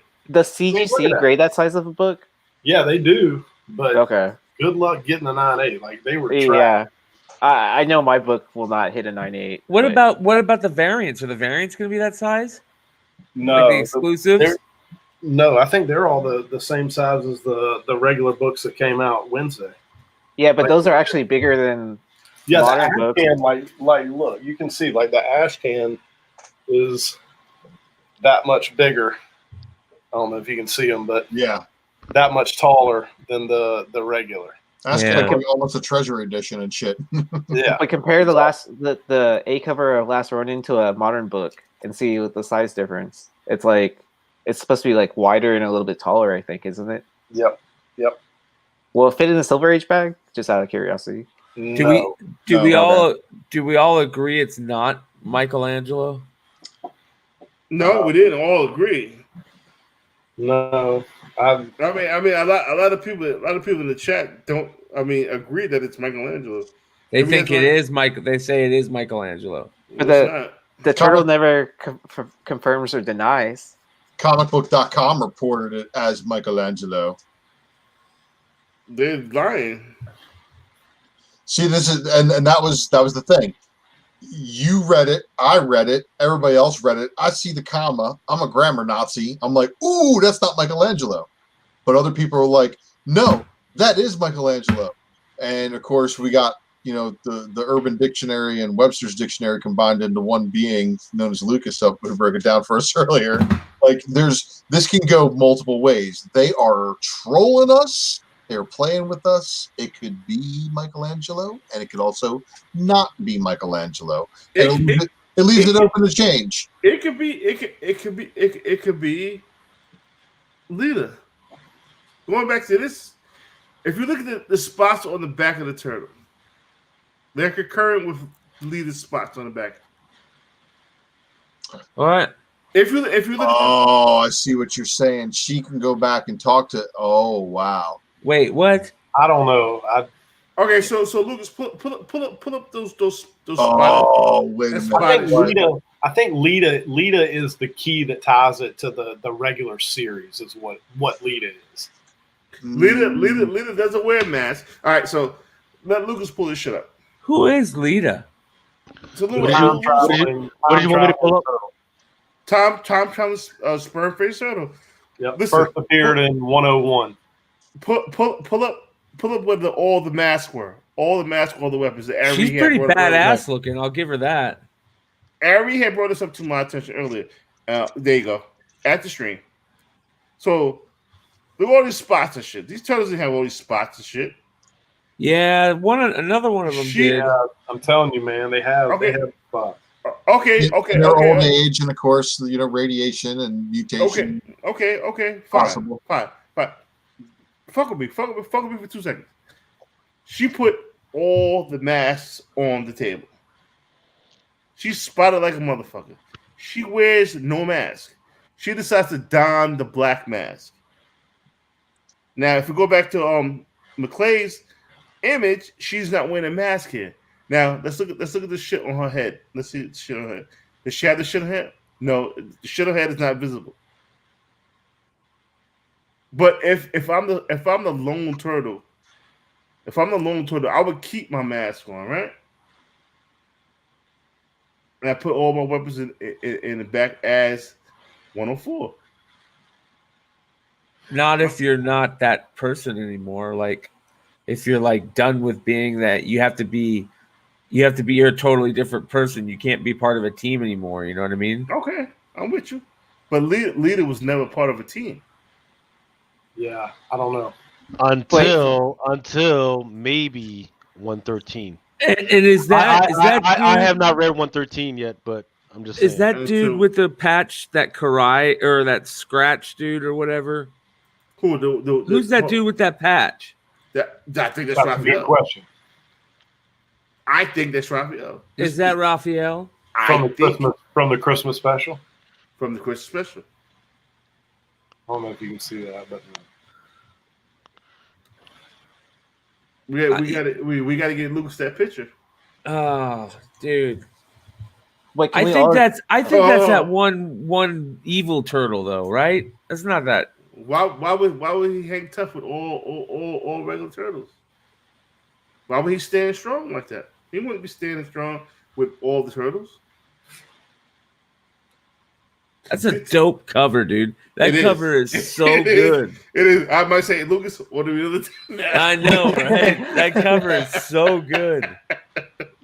But can we all agree that the last Ronin is crazy or like psychotic or something?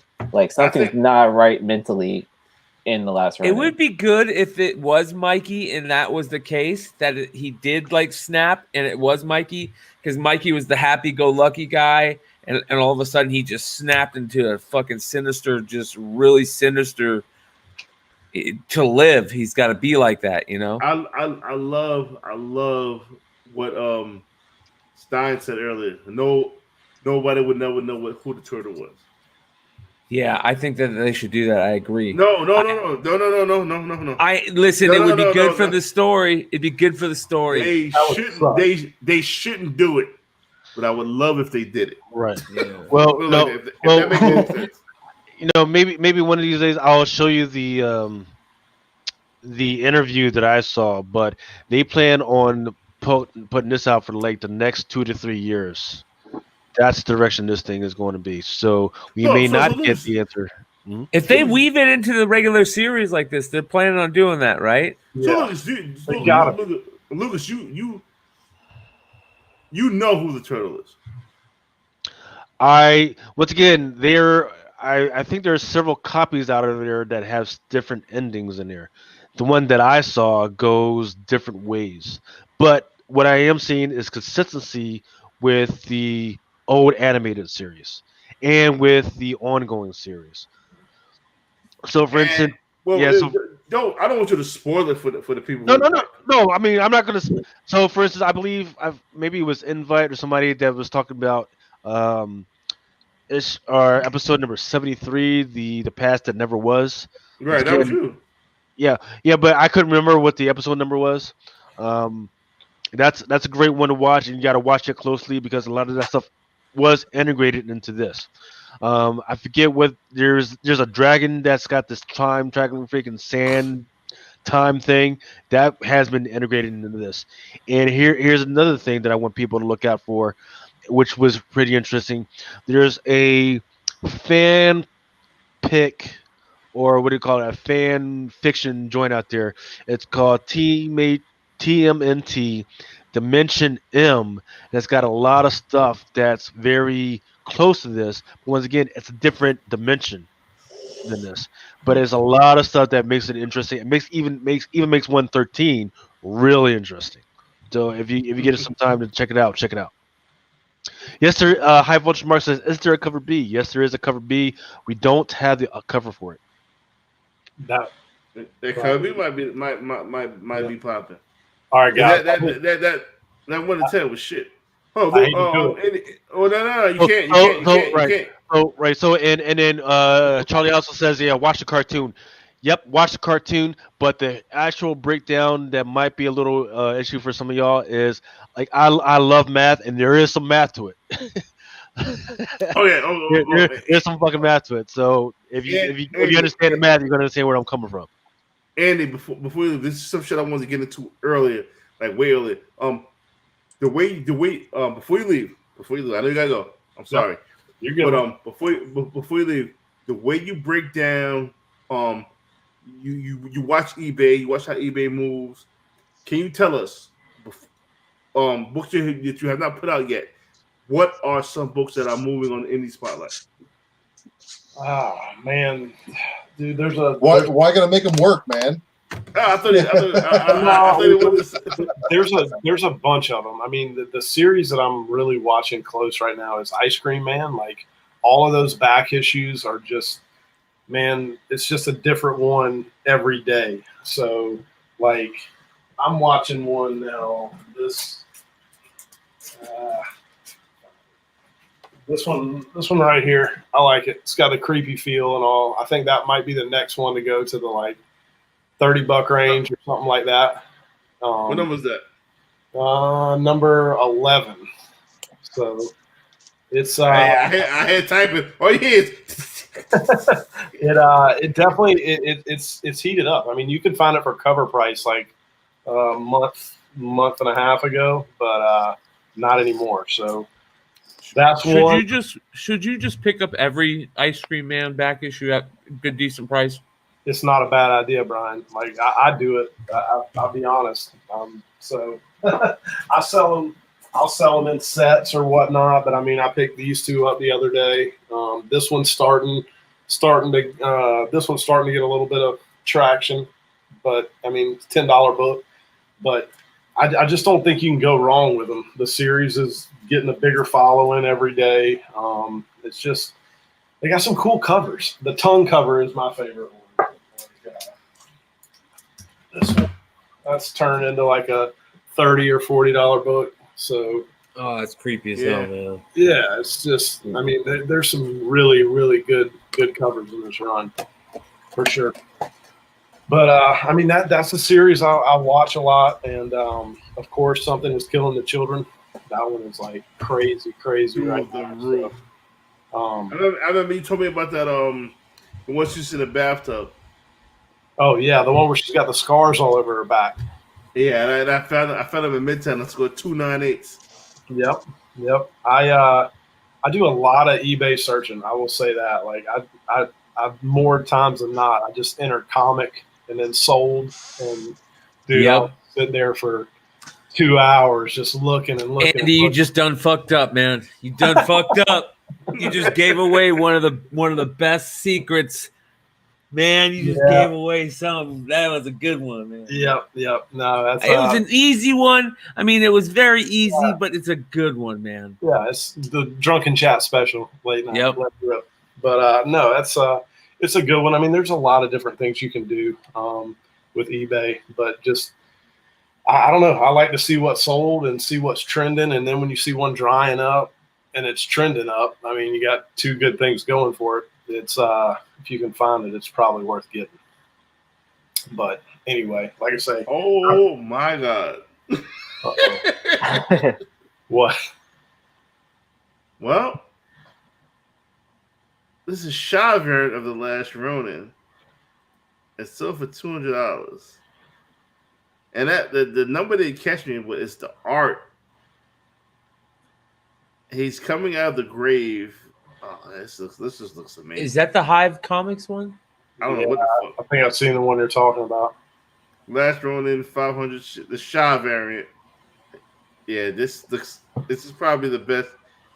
And the grave says, Hamato on it. It's a pretty badass cover. Really Give me the full screen treatment, Mel. I got to peace out on you, man. Yeah, no doubt. Yo, I appreciate you. I appreciate you for coming through. Thank y'all for having me on again. I appreciate it. Yeah, man. Later, Andy. Aaron, Lucas. Later, guys. Peace out. It's a pleasure to meet you. Talk to you later, brother. Enjoy, brother. All right, man. Later. Yes, sir.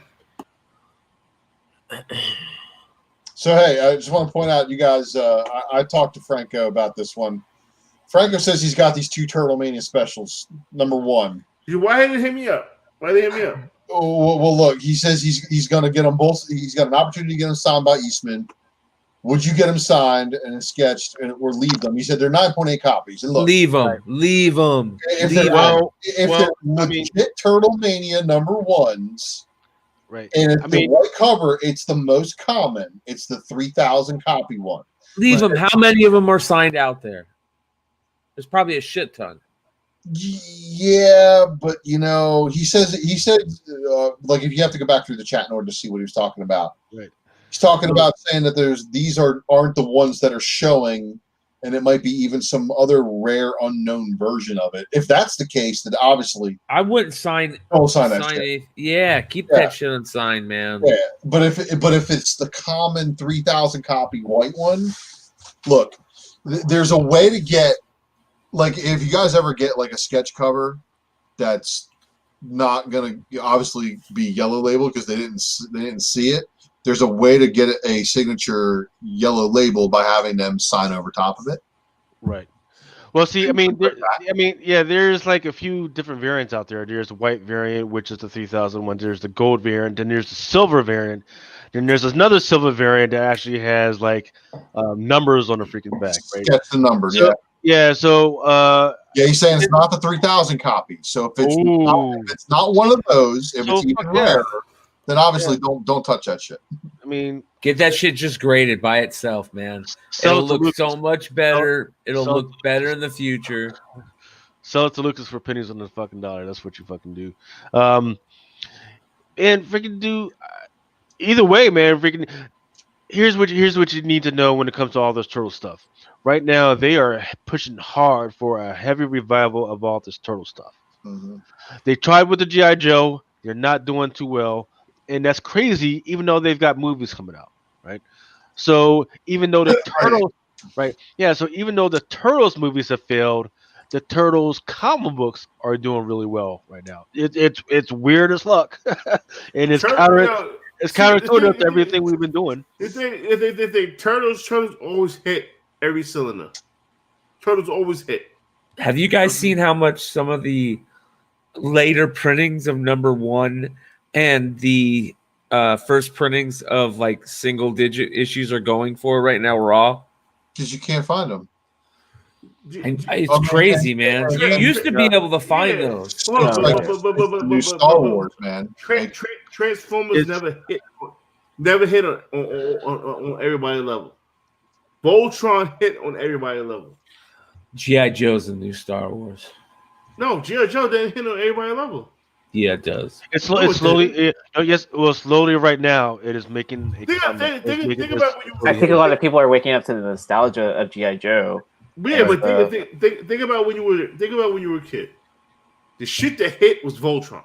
No, it did hit, but it didn't last with me like G.I. Joe did. G.I. Joe lasted with me for like 10 years, dude. I played G.I. Joe fucking like when I was like 14 probably still, bro. Did you have the NES game, right? Fuck yeah. I fucked with everything G.I. Joe, man. Snake Eyes was badass in that. Yeah. He-Man hit on every level. He-Man hit on every level. I fucked with He-Man when I was young, but look, you gotta understand. Once I got my first G.I. Joe, dude, it was game, set, and match. Look, we had the golden age of cartoons. Yeah. So you know, 90s, 2000s, nobody else could fuck with the 80s. I mean, look, we even had a fucking Hulkamania fucking cartoon, man, and that shit was fucking awesome, right? So many fucking Saturday morning, getting up at fucking 6 o'clock in the goddamn morning. So that's why Turtles, man. Turtles is a nostalgia one. Nah, Turtles was the last of those freaking cartoons that even. But they never came on. People Saturday. Eat that shit up. The toys. People buy the toys up still. The old school toys. Turtles was never just a Saturday morning cartoon because it never aired on Saturday. Yeah. Turtles aired Monday through Friday. John's Box Comics says Turtles movies can't figure out who their market is and always misses. So what they need to do what DC is doing, right? DC can't really figure out what's going on. Get dark, or just put out more animated shows. It's supposed to be like this.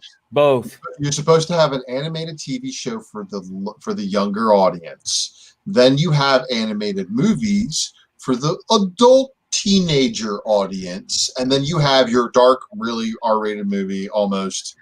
They Dark should do the. They for should adults. do. They should do the childlike one, almost like Teen Titans Go, kind of like ish, They where did. it's still kind of like adults can watch it and still kind of get some things and they enjoy it. Yeah, they Make did. Yeah, they family did. And entertainment? they, Oh my god! right. Yeah, they did. And they did. There's like a childish type of Turtles movie out there, and they did a Turtles manga version out there, and they both did really well. But the production values on those are too high for the return on investment, right? Because your ultimate return on your investment is your toys. And if nobody's buying the freaking toys, then nobody cares. They are just now figuring out how to sell the fucking toys, which is this whole exclusivity, right? The exclusivity was through Target, which was that KC and that metalhead that you couldn't only find if you were in the freaking UK. Once again, I'm still wondering why none of our brothers in the UK have sent me some shit because I was hoping y'all would freaking help a brother out. Do you guys remember going into Lionel Play World or Toys R Us when you were a kid? Like Yeah. the one joint in the mall? Like Yeah. I think Hell it's yeah. Lionel Play World. And do you remember walking like down the aisle and it would just be one whole thing of just like G.I. Joe, one whole thing of Star Wars. Toys R Us. Yeah. Before Toys R Us collapsed, it was never like that. And it was I remember seeing terrible. one time G.I. Joe like 6 foot high and like 10 rows of just all the new like last like 3 years worth of figures, man. It was the coolest thing in the world. I wish I had pictures of that. I think that's the reason why Toys R Us freaking collapsed, because they just they couldn't figure out how to display their shit. Toys got too expensive too. Well, you know what? If it's a good enough toy and the kid wants it hot enough and complain enough, kids know how to fucking twist the fucking parents' fucking fucking armpits to fucking get that shit. Daddy, I want this. I love you forever. And you're looking at this motherfucker, man. You better not put me in a fucking old man's home. For the old heads, what was the best toy? Yeah, Joe, by far, bro. Like quality wise, they're just like overall toy. You could pose them better. I'm just You talking could about pose them better. They had badass. They had badass backstories. Not quality. He-Man was a dope toy. You could put the guns in them, dope, dude. They had cool things like Zartan had that fake face. You could put on them. You lose the weapons in a day. Yeah, I did. And they you know had what? badass. They had badass vehicles, bro. They had that. Remember that vehicle that had that little secret thing that popped out of it? Yeah, you lose all that. I had the hovercraft and the tank, and I took a whole bunch of the G.I. Joes and I put them in my fort in my backyard and lost a whole bunch of them in the dirt. Yeah, and lost a bunch of their weapons. Bazooka was one of my favorites. Oh, yeah. I always lost Storm Shadow's little knife. Yeah, and Storm Shadow was my favorite. And then the rubber waist will always break. Not always, bro. You just had to be. It took a little time. You couldn't couldn't hold that shit. Or if they had like yarn. You remember there was a remote control like car that you could put them in that was really expensive. Yes, that shit was crazy. Or how about the jet that you could squirt out water from? If He-Man arm would have fell off, you put his shit right back on. Here's a question: why didn't He-Man make a comeback? Because of Prince Adam. It did. No, it didn't. They brought back She-Ra, right? Which did an okay Netflix series, right? But they didn't really bring back He-Man. No. They did He-Man and Thundercats on Cartoon Network. They changed his look. He-Man's coming back, right, with Kevin Smith, right? I think so, yeah. But you can't change his look. Yeah. As long as there's Faker, I'm cool with it. Faker was the best. He was the best figure of all. What about Fish, though? Listen.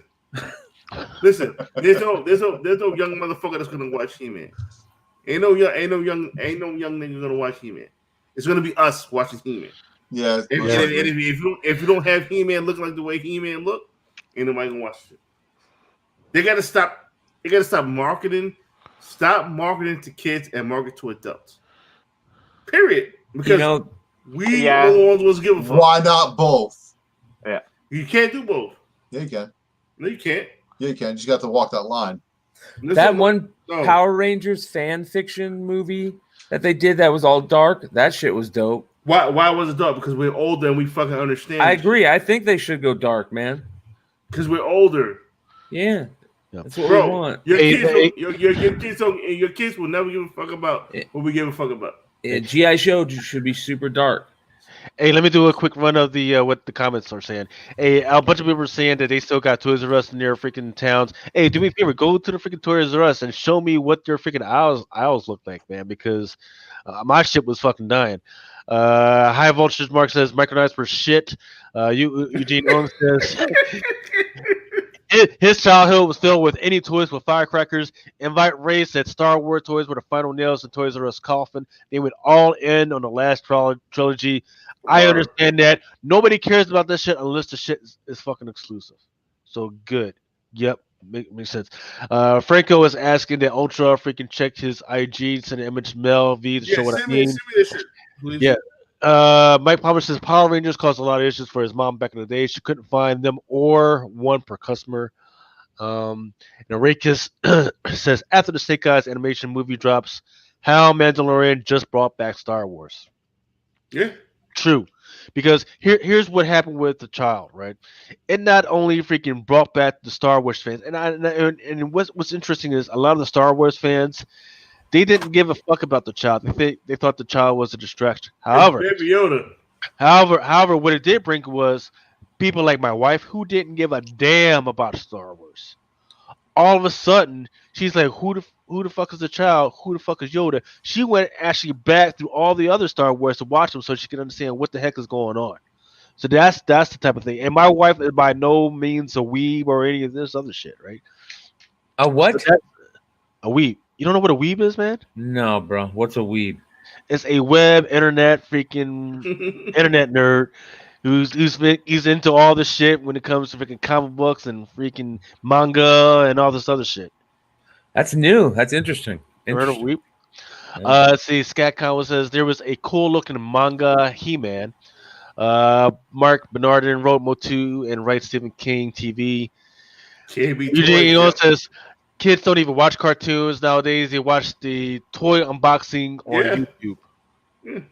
Or TikTok. So once again, if you've got kids and they like watching that shit, point them to Comic Crusaders because they do actually don't do that because a lot of the toys that they are not for kids. Like some of that Leatherface that we're about to freaking do. Yeah, don't let them watch that shit. Yeah. I'm Leatherface tomorrow. That's what you're going as, Leatherface? Yeah, I'm bad at it. You're just gonna sit around in the house in a Leatherface joint? Because I know you're not going to. I'm going places.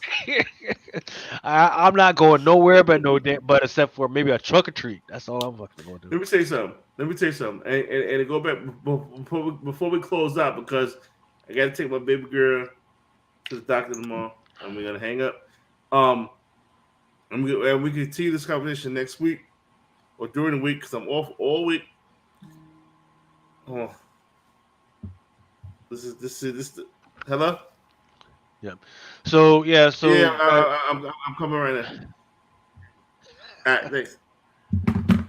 Mel got a steak and shrimp on order. You know what time it is. Hold on. Yeah, I'm gonna say what you gotta say. I'm gonna come back and feed my thoughts. So guys, just look out for me, Ultra, and Brian. We'll probably do a previews, not an FLC, but a previews sometime either if they want to do one this week or next week. But we'll definitely try and freaking get it done soon. B-Funk says Mel and his fucking chainsaw. That's a scary thought. That's a scary thought. Freaking Mel running around drunk as fuck with a chainsaw. But yeah, Kluzgy says his 10-year-old watches and other people playing fucking video games. Yeah, I don't freaking get that, man. Freaking, it's just freaking weird. And my kids do the same thing.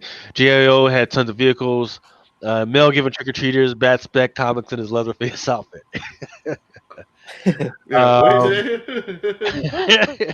Skagway says Mel. Go ahead.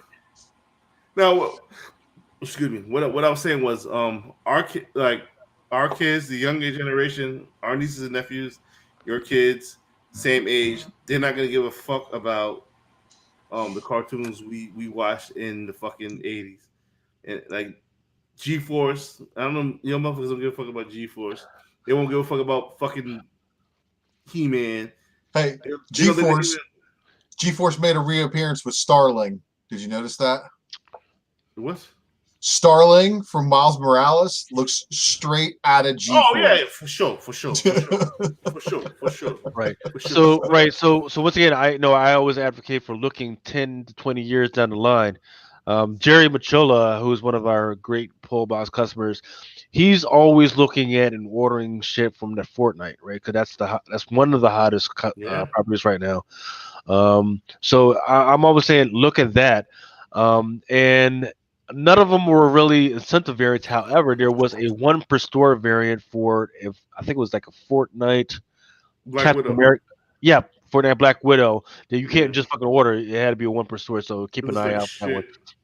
Once again, That's that's not technically the first Fortnite variant too. right, and that is not a hey, I'm gonna flip it. That's a long hold. That's a long hold to put You know, away. they reprinted that cover though on Captain America. Did they? Well, fuck, Yeah. fuck them, those In motherfuckers. color. Well, the color version of that is actually on Okay. that Captain America. Hey, so. Mel. Okay. Yes. You were talking about your Star Wars 7, right? A recent copy just sold for $60, 36 bids. They know what time it is. But this is not the goddamn book. That's the all right. So here's the thing with Star Wars 7. I was drunk, and I said this is the first appearance of Boba Fett's daughter, which it is. It's a hologram. It's not the fucking book you want. You want Boba Fett is dead #2. Period. Huh. That book's a monster right there. Look at that price, man. Oh, dang. Yeah, $3.99 for that. That's not bad. People are starting to see. Yeah, but what you see what those number ones were doing? Look at this one. Wow. The mighty have fallen, right? Yeah. The mighty have fallen. Show That's a one great more. cover, but Show one more. I gotta end the show because I gotta take my baby to the doctor tomorrow. All right. Again next week. I'm off for the next 2 more weeks. Yeah, So does it, Mel, you know what? I have yet to have a guest on a Raw report. You want to be my first guest? I wanted to do that the other day on Wednesday, and I fell asleep. See, All right. see, Jimmy, Ultra's famous enough that he got guests, motherfucker. What?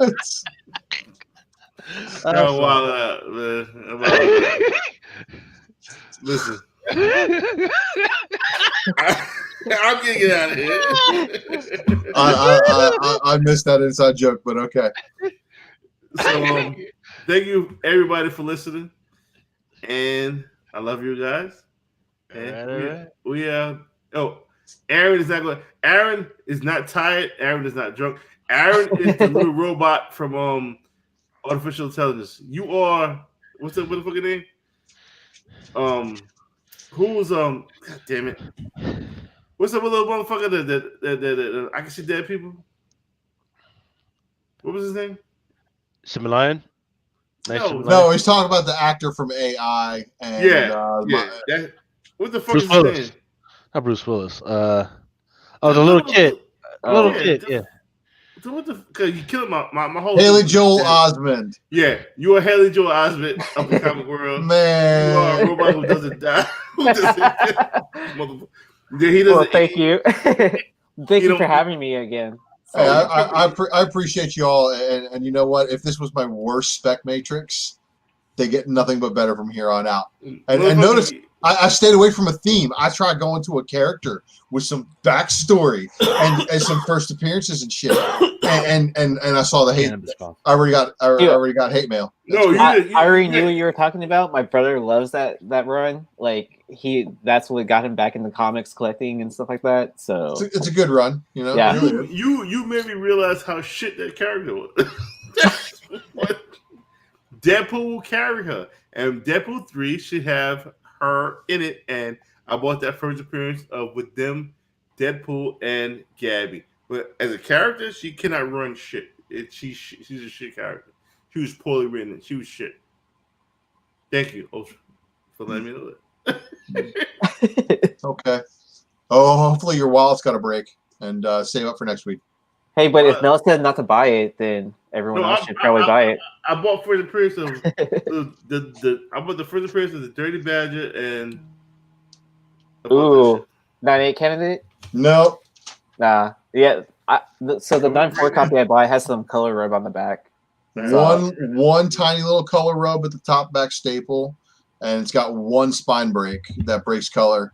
I might be able to dead it out a little bit with a press, but I think that color rub they might ding me. I mean, look, you guys know what a Hail Mary pass is where you press up a book and you put it in a pre-screen with a whole bunch of other 9.8s. Yep. And see if the Hail Mary passes. And you know what? If it doesn't pass on a 9.8, pre-screen it at 9.6 next time, see if it passes. Because especially with that all-new Wolverine number 15 being 9.6 is the highest graded. You know what? Some of those Hail Marys, they become 9.8s, and the books that are really 9.8s become 9.6s. It's true. He's not lying. Yeah. No lie detected. I gotta get out of here. My wife just called me and she's like, "What the shit?" She said, "Shut the fuck up. It's 4:00." So, I love you guys. Appreciate you guys. Hang out backstage, crew, and we'll talk some more. And we are that much closer to 1,000. Y'all want to give away that box? Bye.